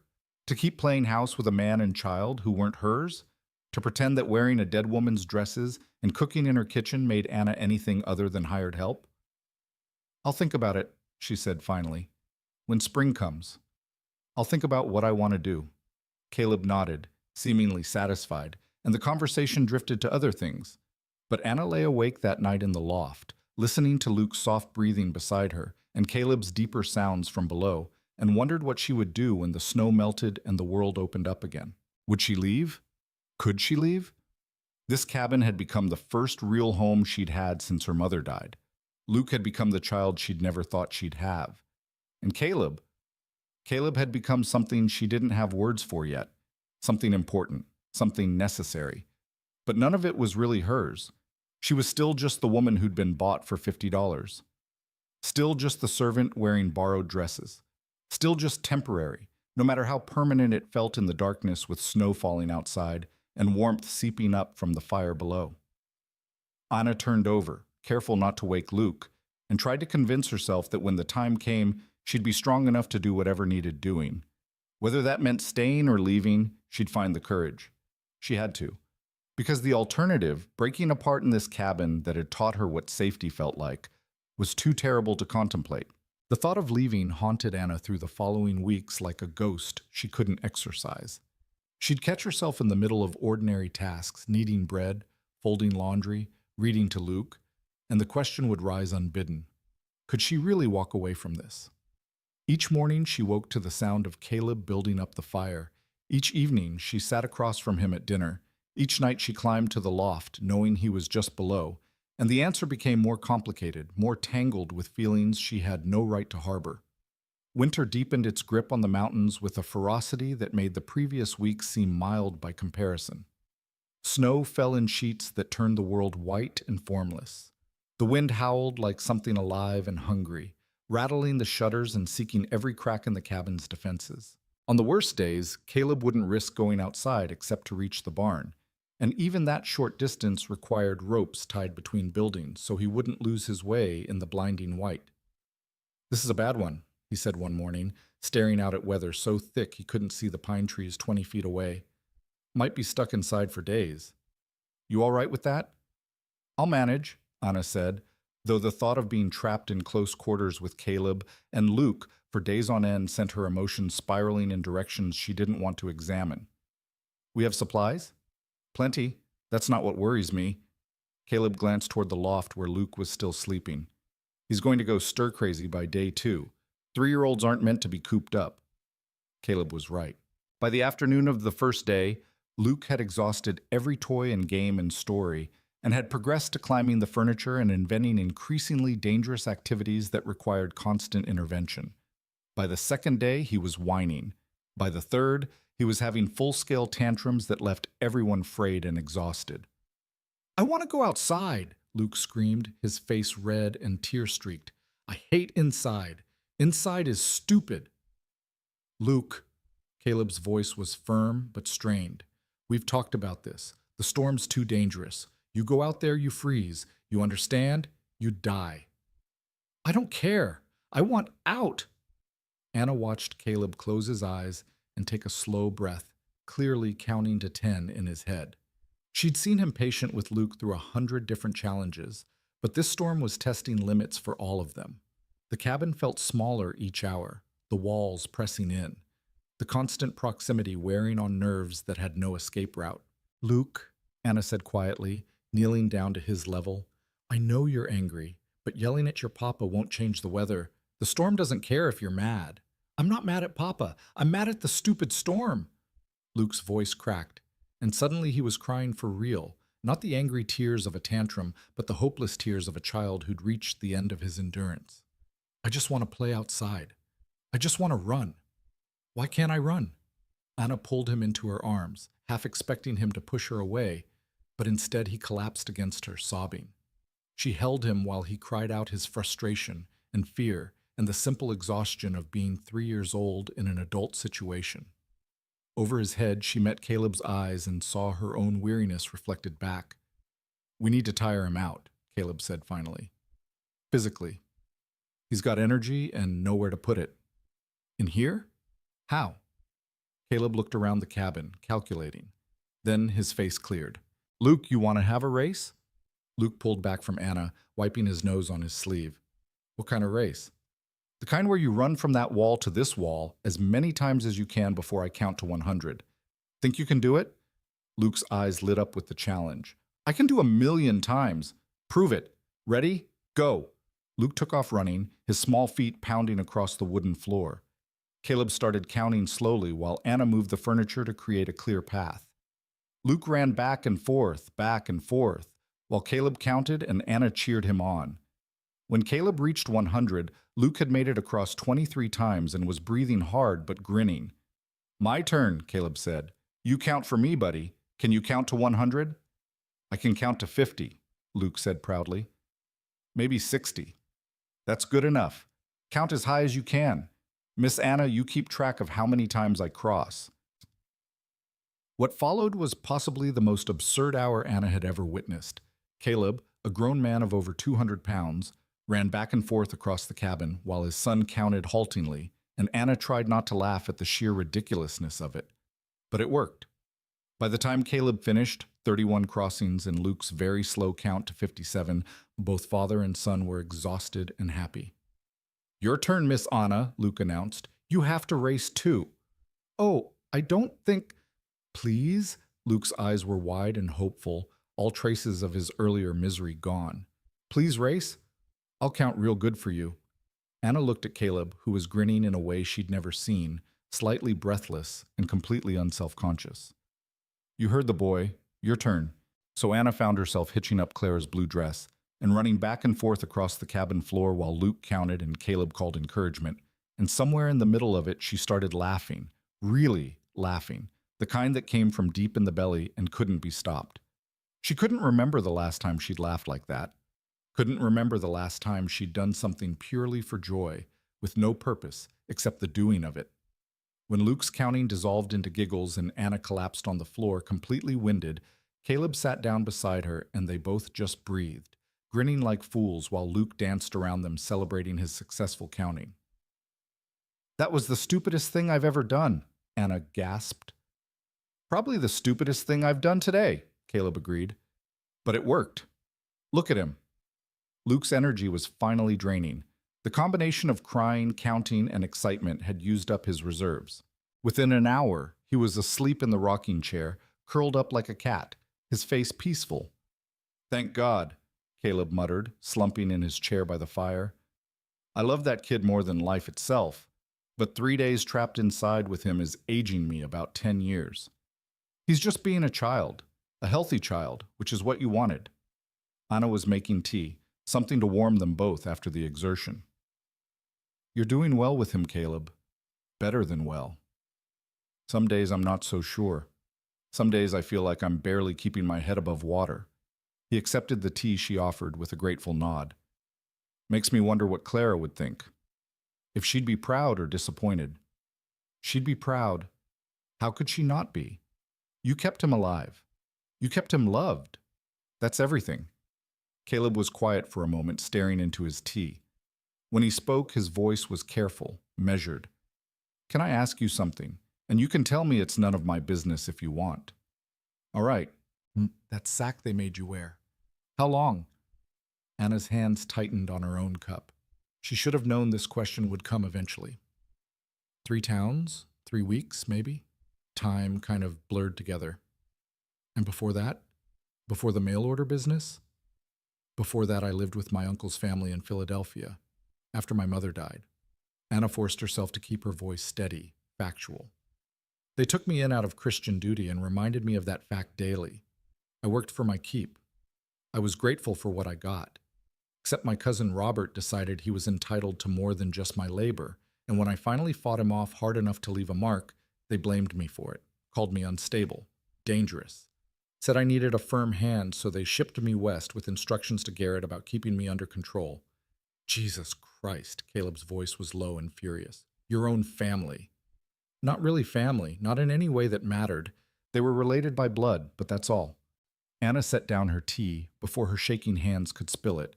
The sack was Garrett's idea. Said my face would hurt my chances, that men wanted pretty wives, or at least plain ones. Said I was neither. Said the only way I'd get placed was if they couldn't see me until after the contract was signed. That's the biggest load of horse shit I've ever heard. Anna looked up, startled by the vehemence in his voice. Caleb was staring at her with an intensity that made her breath catch. Your face didn't hurt anything, he continued, each word deliberate. You're not ugly. Never were. And any man who thought so is a fool and a coward. You understand me? Caleb, no, listen, I need to say this because I don't think anyone said it to you properly. He leaned forward, his blue eyes locked on hers. When I cut that sack off and saw you for the first time, you want to know what I thought? Anna shook her head mutely, afraid to hear the answer, afraid not to hear it. I thought you looked scared and tired, and like you'd been through hell and somehow survived it. I thought you had the eyes of someone who'd learned not to hope for much, and that was the saddest damn thing I'd seen in years. He paused. But I also thought you were pretty. Maybe not in some fancy city way, maybe not like women in paintings, but pretty like the mountains are pretty, real and strong and worth looking at. And I thought any man who couldn't see that wasn't worth the air he breathed. Anna's eyes were burning with tears she refused to shed. Why are you telling me this? Because in a few months, spring's coming, and you're going to have to decide if you stay or go. And I want you to make that decision based on what you actually want, not on what you think you deserve. You deserve good things, Anna. You deserve to be seen and valued. Whether that's here or somewhere else, you deserve better than what you've gotten so far. The words hung between them, heavy with meaning Anna was afraid to interpret. She wanted to ask what he meant, what he wanted, if there was any chance that the feelings growing in her chest had any reflection in his. But Luke chose that moment to stir in his chair, mumbling in his sleep, and the moment shattered. Caleb stood quickly, moving to check on his son. Anna sat by the fire and tried to calm her racing heart, tried to make sense of what had just happened. Had Caleb just told her she was pretty? Had he just suggested he wanted her to stay? Or was she reading too much into simple kindness, letting her desperate heart construct fantasies from fragments of decency? The storm continued for 2 more days. They fell into a strange, intense rhythm. The 3 of them trapped together in the cabin's warm confines, learning each other's rhythms and habits in a way that felt both natural and charged with unspoken tension. Anna caught Caleb watching her sometimes when he thought she was focused on Luke. She found herself hyper-aware of his presence, of the way he moved through the space, of the sound of his voice and his laugh, and the rare moments when he let his guard down completely. Luke, oblivious to the undercurrents, continued to demand attention and entertainment. They told stories, played games, sang songs until their voices were hoarse. Caleb taught Luke to count higher, to recognize letters, to understand concepts that seemed advanced for 3 years old. Anna marveled at the patience he showed, the way he treated his son's questions with genuine respect rather than dismissal. On the fifth day, Anna woke to silence. Not the howling quiet of the storm, but actual silence. She climbed down from the loft to find Caleb already at the window, looking out. "Storm broke," he said without turning around. "Finally. World looks like it's made of glass out there." Anna joined him at the window and caught her breath. The storm had transformed everything. The snow had drifted into impossible shapes, smooth curves and sharp edges catching the morning light. Icicles hung from the cabin roof like crystal spears. The trees were weighted down with white, their branches creating intricate patterns against the blue sky. It was breathtakingly beautiful and clearly dangerous. That much snow meant days of digging out, of checking for damage, of working twice as hard just to maintain basic survival. "I need to check the barn, make sure nothing collapsed," Caleb said. "Clear paths, check the spring. Probably take most of the day. I'll keep Luke inside, keep him busy." "Good luck with that. Kid's going to want out the second he sees the sun." Caleb pulled on his heaviest coat, wound a scarf around his face. "But keep him in anyway. Snow's too deep, too unstable, too dangerous." He was right about Luke's reaction. The boy woke to sunshine and immediately started campaigning to go outside, to play in the snow, to build snow mountains and snow animals and snow everything. Anna distracted him with breakfast, with stories, with the promise that maybe, if the snow was safe and Papa said yes, they could go out later. It was enough to keep him occupied, but just barely. Through the window, Anna watched Caleb work. He moved with steady determination, shoveling paths, checking structures, hauling water, doing the 100 tasks that kept them alive in this beautiful, unforgiving place. She made hot food and kept it ready, knowing he'd come in eventually, frozen and exhausted and needing warmth. When he finally did come in, around midday, his face was red with cold and his eyes were troubled. "What's wrong?" Anna asked immediately, reading something in his expression that set off alarm bells. Caleb glanced at Luke, who was playing with wooden blocks by the fire, then spoke quietly. "Need to go to town tomorrow. Barn roof took damage. Nothing catastrophic, but it needs proper repairs before the next storm. Need lumber, nails, tar paper, things I don't have enough of stored." "How long will you be gone?" "Day and a half, maybe 2. Depends on conditions." He met her eyes steadily. "I don't like leaving you and Luke alone that long, but I don't have a choice. Roof goes, the horses suffer. Can't let that happen." Anna squared her shoulders, pushing down the flutter of anxiety in her stomach. "We'll be fine. I know the routines. I know how to keep the fire going, take care of Luke, handle the chickens. We'll manage. I know you will. You're capable as hell." Caleb's voice softened. "But I still don't like it. Too many things can go wrong. If Luke gets sick again, if something happens, nothing's going to happen. And if it does, I'll handle it. You've taught me well, Caleb. You have to trust that." Something flickered in his eyes at her use of his name. She'd been careful to call him Mr. Thorne around Luke, keeping some veneer of formality, even though it felt increasingly ridiculous. But this was important. He needed to hear that she was strong enough, capable enough, worthy of his trust. "I do trust you," he said finally. "With Luke. With everything. If I didn't, I couldn't leave. You know that, right?" The weight of those words settled over Anna like a blanket. He trusted her with his son, with his home, with everything that mattered to him. It was a gift she hadn't known she needed, validation she'd been starving for since her mother died. "I won't let you down," she promised. Caleb left before dawn the next morning, while Luke was still sleeping. Anna stood at the door and watched him ride away on Smoke, the pack horse trailing behind, and felt the weight of responsibility settle fully onto her shoulders. For the next 2 days, she was in charge. She was the one who had to keep things running, keep Luke safe, keep the careful systems Caleb had built from falling apart. The first day went smoothly enough. Luke was unusually cooperative, perhaps sensing that his father's absence required better behavior. They fell into their routines: breakfast, chores, play, lunch, quiet time, more play, dinner, bedtime stories. Anna kept the fire burning, checked the water trough for ice, fed the chickens while Luke watched from the cabin window. Everything that needed doing got done. But that night, After Luke was asleep, the cabin felt different, empty in a way it hadn't even during those first days before Luke came home. Anna sat by the fire and tried to read, tried to sew, tried to do anything to occupy her mind. But all she could think about was Caleb riding through the dark, navigating dangerous trails, dealing with townfolk who'd judged him and found him wanting. All she could think about was what would happen if he didn't come back. If something went wrong, if she was left here alone with a 3-year-old child and winter still months from ending. She'd have to go back to town, would have to throw herself on someone's mercy, probably end up as a servant in some household even less welcoming than her uncle's. And Luke, God, what would happen to Luke? He'd be orphaned, left to the care of whoever would take him. The thought made her physically ill. Anna forced herself to breathe, to think rationally. Caleb was fine. He'd made this journey hundreds of times. He knew these mountains better than anyone. He'd be back tomorrow, maybe the next day, and everything would go back to normal.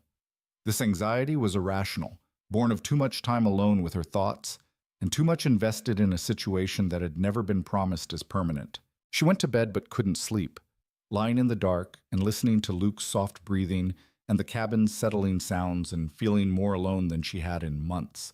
The second day was harder. Luke was cranky, missing his father and taking it out on Anna in the way 3-year-olds did, resisting everything, arguing about nothing, pushing boundaries just to push them. By mid-afternoon, Anna's patience was wearing thin. When Luke threw his lunch on the floor because he'd decided he didn't like carrots he'd eaten happily the day before, something in her snapped. Luke Thorne, you pick that up right now. No, I don't want carrots. Carrots are yucky. They weren't yucky yesterday. Pick them up. Make me! Anna took a deep breath, counted to 5, and knelt down to his level. Luke, I know you miss your papa. I know you're upset, but throwing food on the floor doesn't bring him back faster. It just makes a mess. Now you can pick it up and we can have a nice afternoon, or you can pick it up and go sit in the corner for thinking time. Your choice. Luke's lip trembled. For a moment, Anna thought he'd cry. But then his small shoulders straightened and he bent down and carefully picked up every piece of carrot, placing them on his plate. When he was done, he looked up at her with eyes that were too old for his face. Is Papa coming back? The question hit Anna like a punch to the gut. Of course he is. He promised, didn't he? Your papa always keeps his promises. Mama promised too. She said she'd always be here. But she's not. Anna pulled Luke into her lap, the small child who'd lost his mother and nearly died himself, and was now facing the fear that everyone he loved would eventually leave. Your mama didn't mean to break that promise, sweetheart. She wanted to stay. She wanted to watch you grow up more than anything. But sometimes people get sick or hurt, and they can't keep their promises even when they want to. That's different from what your papa's doing. He's just going to town for supplies. He's strong and careful, and he knows how to take care of himself. He'll be back. You promise? Anna knew she shouldn't make promises about things she couldn't control, but looking into Luke's terrified blue eyes, she couldn't help herself. I promise. Your papa is coming back. Luke nodded and relaxed against her, and they sat like that for a long time, holding each other while the afternoon light faded and the cabin grew colder. Anna added wood to the fire one-handed, unwilling to let go of the small, warm weight of the child who'd somehow become hers in all the ways that mattered. When evening came with still no sign of Caleb, Anna made dinner and tried not to let Luke see her worry. They ate quietly, then played a game with wooden blocks. Then Anna read 3 stories instead of the usual one. Finally, Luke fell asleep in her arms by the fire, exhausted from emotion and the day's battles. Anna carried him up to the loft and tucked him into bed, then descended and sat by the fire, watching the flames and trying not to imagine all the terrible things that could happen to a man alone on a mountain trail in winter. Her mind conjured scenarios: a horse going lame, a fall through ice, an encounter with a bear or mountain lion, bandits, illness, injury, a dozen different disasters. She was so lost in dark thoughts that she didn't hear the door at first. It was only when cold air rushed in that she looked up and saw him, Caleb, standing in the doorway, covered in snow and exhaustion, but alive, whole, home. Anna was on her feet before she realized she'd moved, crossing the cabin in 3 strides. You're back. Thank God you're back. I was so worried. Luke was asking if you'd come back, and I didn't know what to say, and she stopped abruptly, realizing she'd grabbed the front of Caleb's coat and was practically shaking him, all pretense of calm competence abandoned in the flood of relief. She tried to step back, to compose herself, but Caleb's hands came up to her shoulders, holding her steady. Hey, easy. I'm fine. Everything's fine, just took longer than expected. Had to wait for the sawmill to open, then the trail was worse than I thought. But I'm here now, we're all here. His voice was gentle, the kind of gentle you'd use with a spooked animal or a frightened child. Anna realized she was crying, tears streaming down her face without permission. I'm sorry. I don't know why I just thought, I know. I'm sorry I worried you. Caleb pulled her forward just slightly, just enough that her forehead rested against his chest. She could feel his heartbeat through all the layers of clothing, steady and strong and real. You did good, Anna. Taking care of Luke, keeping everything running. You did real good. They stood like that for a long moment, Anna crying quietly against Caleb's chest while he held her shoulders and let her fall apart. It wasn't romantic, wasn't anything but two people who'd been through something difficult and survived. But it mattered. It mattered more than Anna had words for. Finally, she pulled back, wiping her eyes roughly. I'm sorry, that was inappropriate. I shouldn't have... Stop apologizing. You were scared. That's human. Nothing wrong with it. Caleb shrugged out of his coat, hanging it by the door. Luke asleep? Yes. He was worried about you too. Asked if you were coming back. Something pained crossed Caleb's face. Poor kid. He's had too much loss already. Shouldn't have to worry about losing his father too. I told him you always keep your promises. Good. That's good. Caleb moved to the fire, warming his hands. I got everything I need for the barn. Should have it repaired in a few days. Also picked up some things in town, cloth for a dress for you if you want to make one, and candy for Luke, and coffee because we were running low. You didn't have to. I wanted to. You're part of this household now, Anna. You get to have things too. He looked at her directly, his blue eyes serious. And speaking of that, I need to tell you something while I was in town. Anna's heart started pounding. What? Ran into Garrett. He asked about you, how you were working out. I told him fine, more than fine. Then he said something about how the contract was for a year minimum, and after that we'd have to renegotiate terms if I wanted to extend. Caleb's jaw tightened. So I bought it outright. The full contract, all remaining time, any extensions, paid him what he asked and got the papers signed proper. You're not his anymore. Not anyone's but your own. Anna stared at him, trying to process what he was saying. You bought out my contract? I did. Because the thought of that bastard having any say in your life made me want to put my fist through a wall. And because I wanted you to know, when you decide about staying or leaving come spring, it's entirely your choice. No one owns you. No one has claims on you. You're free, Anna. Completely free. The words were everything she'd ever wanted to hear, and somehow the most terrifying thing imaginable. Because freedom meant choice, and choice meant risk. She could leave, could walk away come spring and start over somewhere new, owing nothing to anyone. Or she could stay, could choose this cabin, this child, this man, and risk her heart in ways that might destroy her if it all fell apart.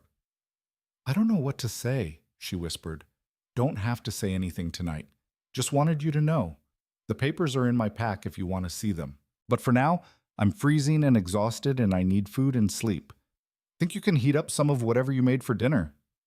Anna nodded mutely and moved to the stove, her mind spinning. Free. She was free. And Caleb had given her that freedom, had paid for it without asking anything in return. What kind of man did that? What kind of man looked at a woman bought under duress and decided the right thing to do was give her back her choices? They ate in comfortable silence, both too tired for much conversation. When they were done, Caleb banked the fire and they went to their respective sleeping places without ceremony. But as Anna lay in the darkness of the loft with Luke sleeping peacefully beside her, she knew something fundamental had shifted. She wasn't the unwanted bride anymore. Wasn't the woman in the sack or the poor relation or the mail-order disaster. She was Anna Rowe, free woman. And come spring, she'd have to figure out what that meant and what she wanted to do with it. But tonight, She could just rest in the knowledge that she'd kept her promise to Luke, that Caleb had come home safe, that the three of them were together under one roof while the mountain winter pressed close outside. It was enough. For now, it was more than enough. The knowledge of her freedom changed something in Anna, though she couldn't have articulated exactly what. She moved through the following days with a lightness she hadn't felt since before her mother died, as if some weight she'd been carrying had finally been set down. The contract papers sat in the trunk near her pallet. Caleb had given them to her the morning after he returned, wordlessly handing over the folded documents that proved she belonged to no one but herself. She'd read them 3 times, tracing the signatures and stamps that made it official, barely believing it was real. Winter continued its slow march toward spring, each day bringing imperceptible changes that accumulated into transformation. The sun rose earlier and set later. The quality of light shifted from the flat white of deep winter to something richer, more golden. The snow, while still deep, developed a crust that could sometimes bear weight. And inside the cabin, the three of them settled into rhythms that felt less like an arrangement and more like a family. Luke continued to grow and thrive, his energy boundless now that the last traces of illness had faded. He followed Caleb everywhere when weather permitted, a small shadow learning to walk in his father's footsteps, literally, placing his little boots in the impressions Caleb's larger ones left in the snow.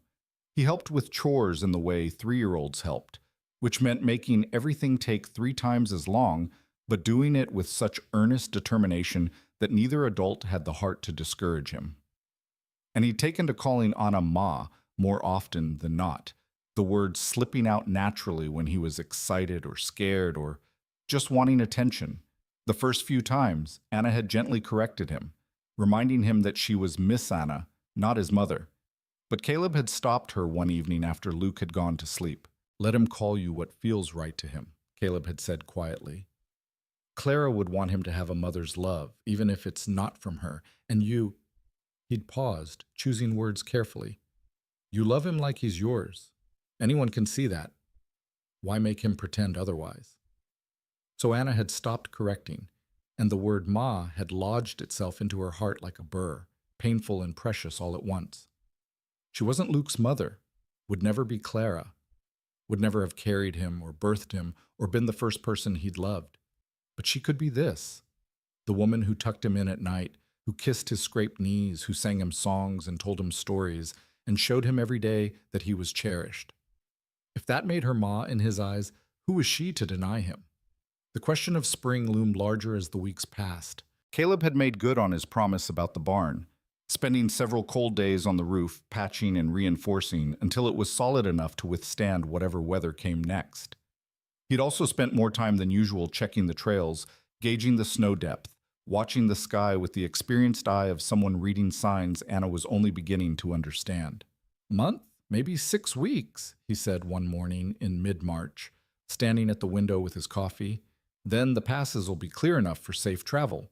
Creek's already running higher. You can hear it if you listen. Snow's melting up high." Anna's hands stilled on the bread dough she was kneading. "That soon?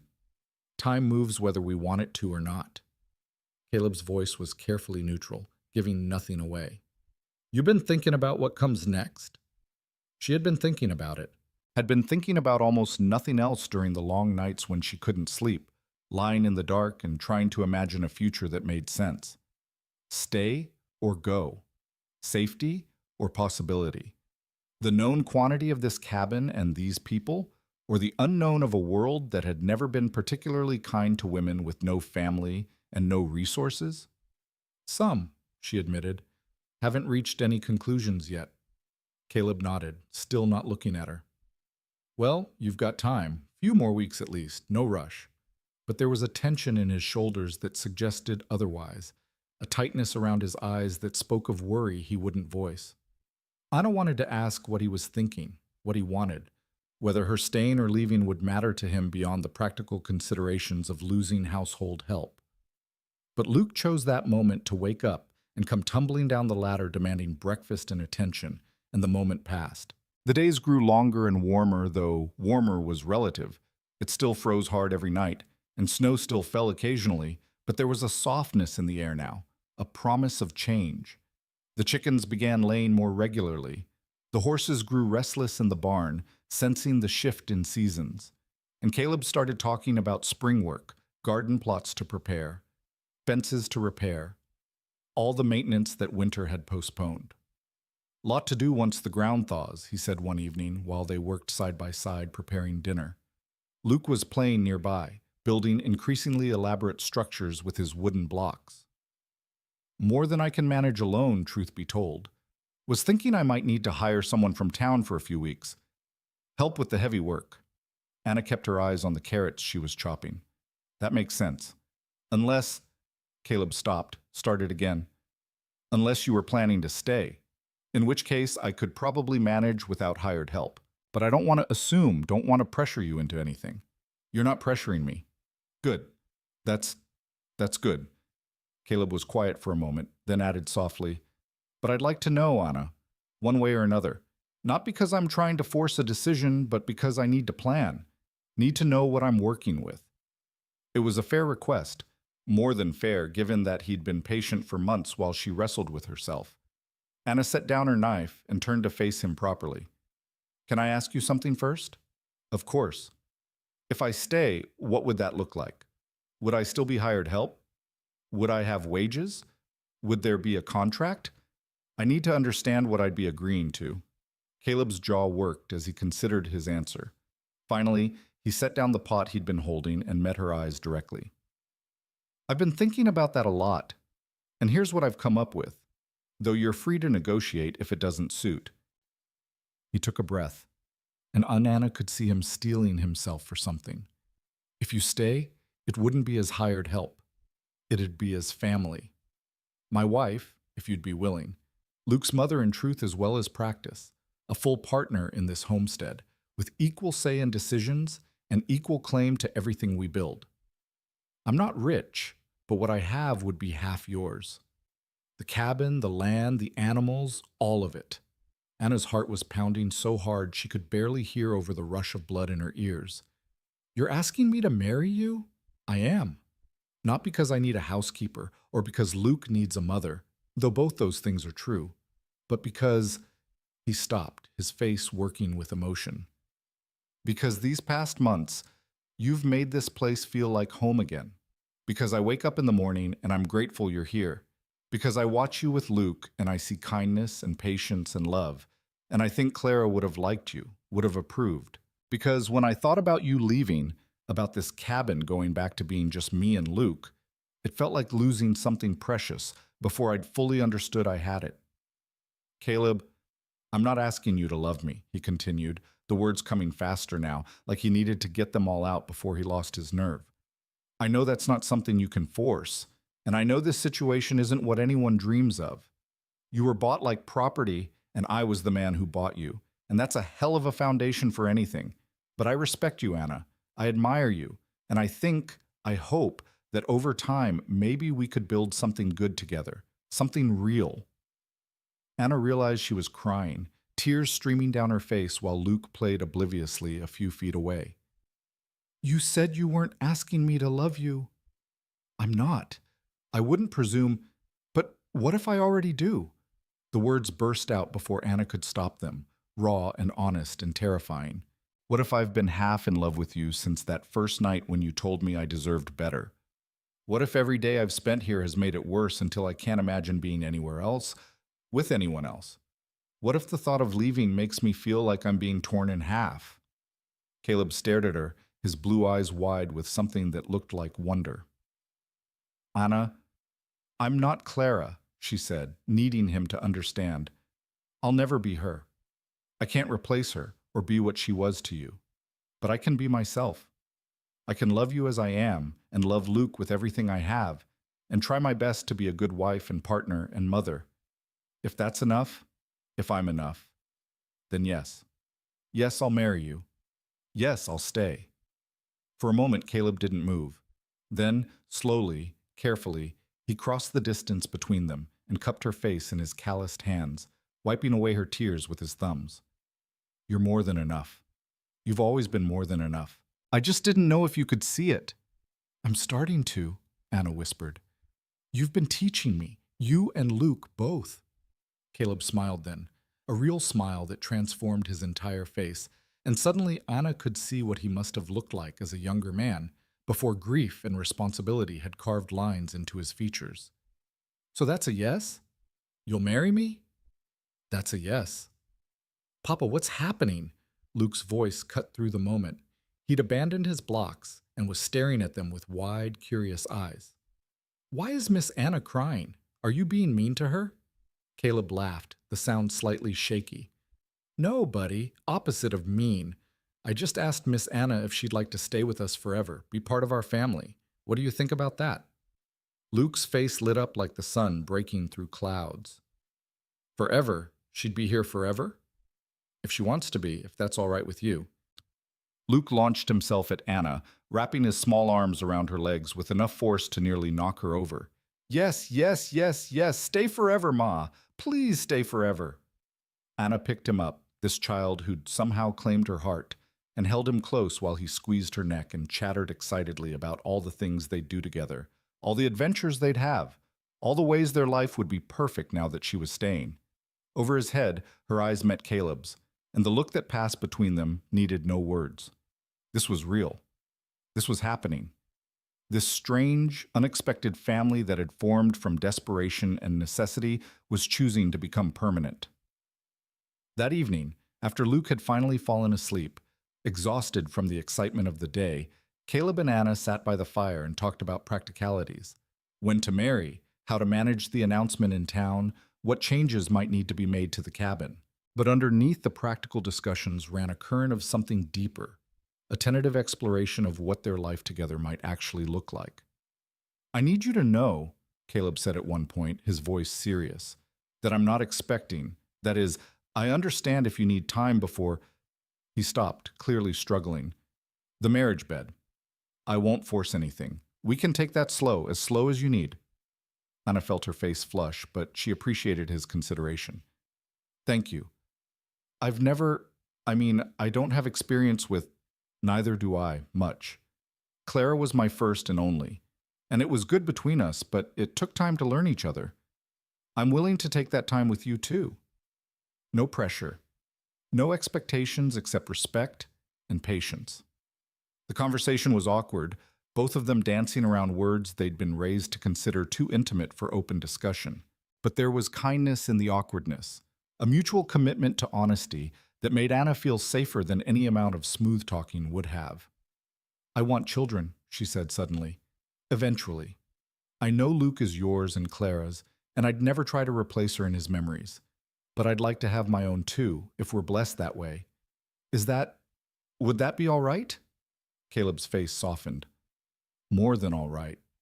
I'd love to have more children, give Luke siblings, fill this cabin with noise and chaos. He paused. But I won't lie, childbirth scares me. What happened with Clara, I know, and I can't promise it won't be dangerous. But women have babies every day and survive. We'll be careful. We'll have the doctor. We'll do everything right. Anna reached across the space between their chairs and took his hand, lacing her fingers through his. We'll face it together, like everything else. Caleb squeezed her hand, his grip warm and strong. Together, I like the sound of that. They sat in comfortable silence for a while, hands linked, watching the fire burn down. Finally, Caleb spoke again. There's something else I need to tell you, about Clara. Anna tensed slightly but nodded. All right. I loved her deeply. And I still do in a way. You can't just stop loving someone because they're gone. She'll always be part of me, part of Luke, part of this cabin. He turned to look at Anna directly. But what I feel for you, it's not less because I loved her first. It's not a betrayal of her memory. It's just different, new, its own thing. And I need you to know that you're not a replacement or a consolation prize. You're Anna. And that's who I want. That's who I choose. The words broke something open in Anna's chest, some last defense she'd been holding on to. Thank you, she whispered. Thank you for saying that. Thank you for believing it. They made plans to marry in April, once the trails were fully passable, and they could make the journey to Helena for a proper ceremony. Caleb wanted it official, wanted papers filed with the territorial clerk, wanted no ambiguity about Anna's status as his wife and Luke's mother. He also wanted witnesses beyond just themselves, wanted the community to acknowledge what they were building. Might get some talk, he warned. Mail-order bride marrying the man who bought her. Some folks will have opinions. Let them talk. I've survived worse than gossip. That you have. Caleb smiled at her, and Anna felt warmth bloom in her chest. That you definitely have. The weeks that followed were strange and sweet, a period of adjustment as they shifted from their old dynamic to something new. They were more physically affectionate now. Nothing scandalous, but small touches in passing, hands that lingered when reaching for the same object. A casual kiss dropped on Anna's head when Caleb passed her chair. Luke noticed and seemed delighted by it, often demanding that they both kiss him goodnight, one on each cheek, before he'd consent to sleep. Anna also began wearing the green dress she'd found at the bottom of Clara's trunk, the fine one with the lace collar. When she'd asked Caleb if it was appropriate, he'd looked at her for a long moment before nodding. Clara would want you to wear it. She'd want her things used, not moldering in a trunk. And besides, he'd smiled slightly. You look beautiful in it. Seems a shame to waste it. The compliment had made Anna's heart race, and she'd worn the dress to dinner that night, feeling almost pretty for the first time in her life. As April approached, Caleb made another trip to town, this time with Anna and Luke accompanying him. It was Luke's first journey down the mountain since his illness, and he was beside himself with excitement, chattering endlessly about all the things he'd see and do. Anna was more nervous, knowing this would be her first time facing Helena as Caleb's intended, rather than as the desperate woman in a sack. The journey took most of the day, the trails still muddy and difficult despite the warming weather. But when Helena finally came into view, sprawling and rough and alive with spring activity, Anna felt a strange sense of completion. She'd arrived here broken and terrified and hidden. She was returning whole, chosen, and free. They stayed with the Weavers who'd cared for Luke during his illness and who greeted Anna with warmth that seemed genuine. Mrs. Weaver was a plump, kind woman with intelligent eyes who took one look at Anna and Caleb together and smiled knowingly. "About time, Caleb Thorne," she said, pulling Anna into an unexpected hug. "That cabin needed a woman's touch, and that boy needed a mother. You're good for them. I could tell just from how you're standing together." The wedding was held 2 days later, in the small church on the edge of town. It was a modest affair, the Weavers as witnesses, a handful of Caleb's acquaintances, the doctor who'd saved Luke's life, and a few curious townspeople who'd heard about the mountain man finally remarrying. Anna wore the green dress and wildflowers in her hair that Luke had insisted on picking himself. Caleb wore his best clothes, brushed clean and pressed, looking uncomfortable but determined. The ceremony itself was simple. The preacher kept it short, perhaps sensing that Caleb wasn't one for flowery speeches or excessive sentiment. Anna repeated the vows in a voice that shook only slightly, promising to love and honor and cherish, meaning every word with an intensity that surprised her. When Caleb slipped a simple gold band onto her finger, Clara's ring, he told her privately, offered not as a replacement but as a continuity, a way of honoring both women. Anna felt something click into place deep in her soul. She was married. She was Anna Thorne now, with a husband and a son and a home and a future that belonged to her. When the preacher told Caleb he could kiss his bride, Caleb had leaned in carefully, giving Anna time to pull back if she wanted. But she didn't want to. She met him halfway, and their first kiss as husband and wife was gentle and tentative and full of promise. Luke, standing between them, had cheered loudly enough to make the congregation laugh, breaking the solemnity of the moment in the best possible way. The reception afterward was held at the Weavers' home, simple food and cider, nothing fancy, but warm and welcoming. People came to congratulate them, to offer advice, to comment on how good Anna looked now compared to when she'd arrived. A few made veiled references to the circumstances of their meeting, but Caleb shut those down with a look that could freeze water. "My wife," he said simply, his hand on Anna's back, "deserves your respect. She's earned it and then some.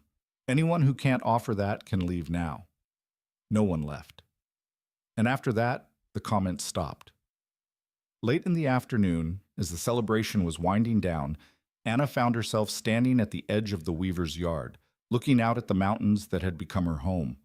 She was thinking about the journey, from Philadelphia to Kansas City to Cheyenne to Helena, from desperation to despair to something that looked remarkably like happiness.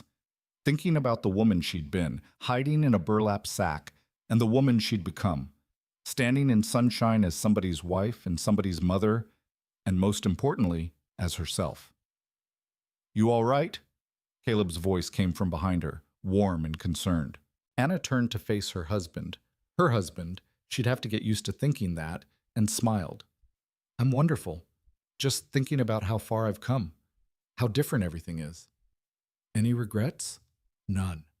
Not a single one."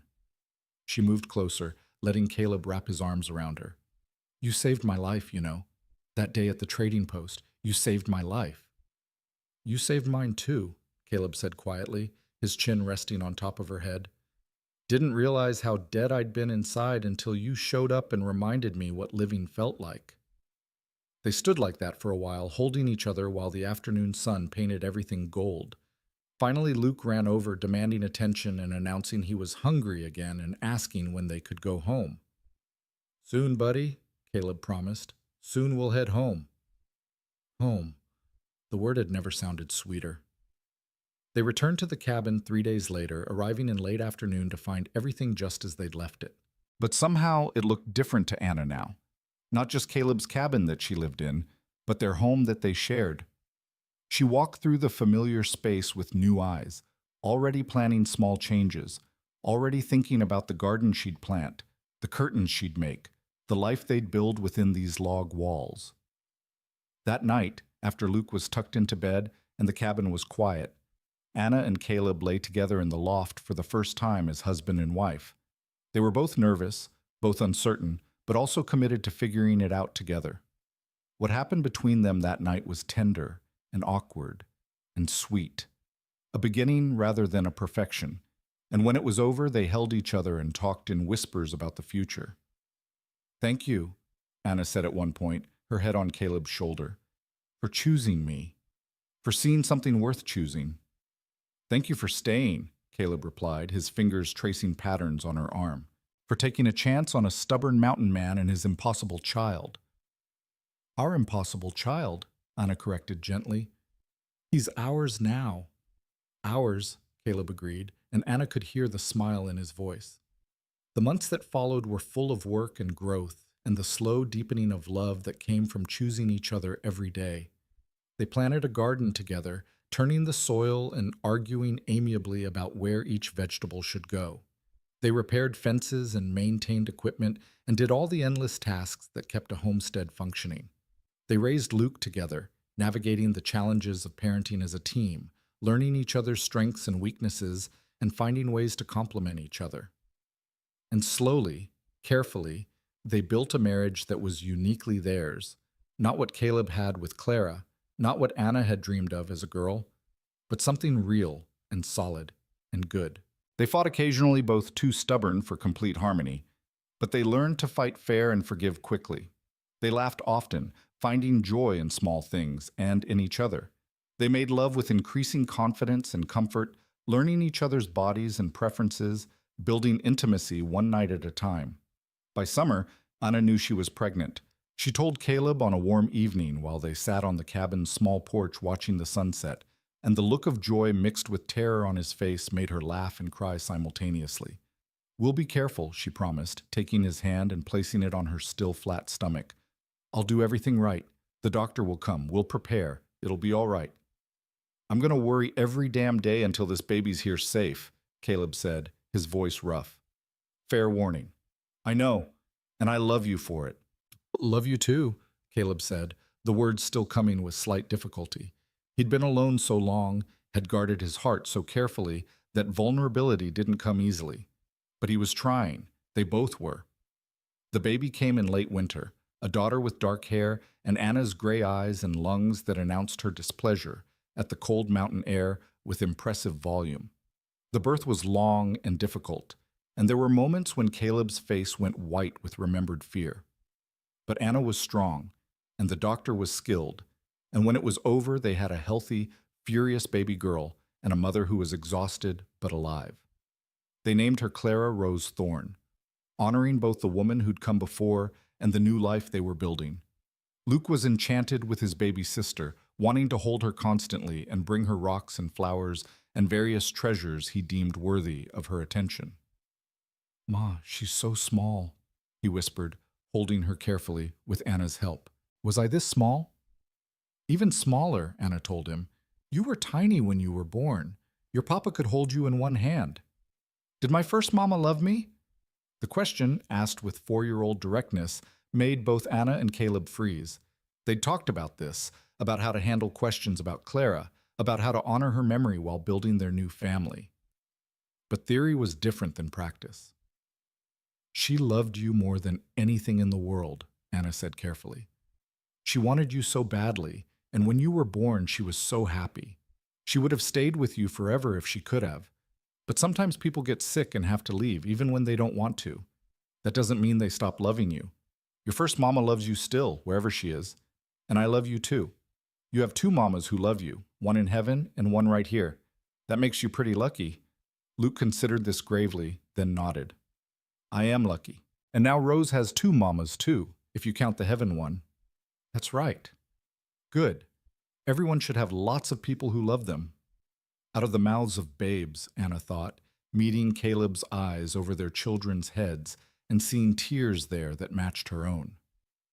The years that followed were full and rich and sometimes hard, but always purposeful. They had another child, a son they named William after Anna's father, who died when she was small. They expanded the cabin, adding a room for the growing family.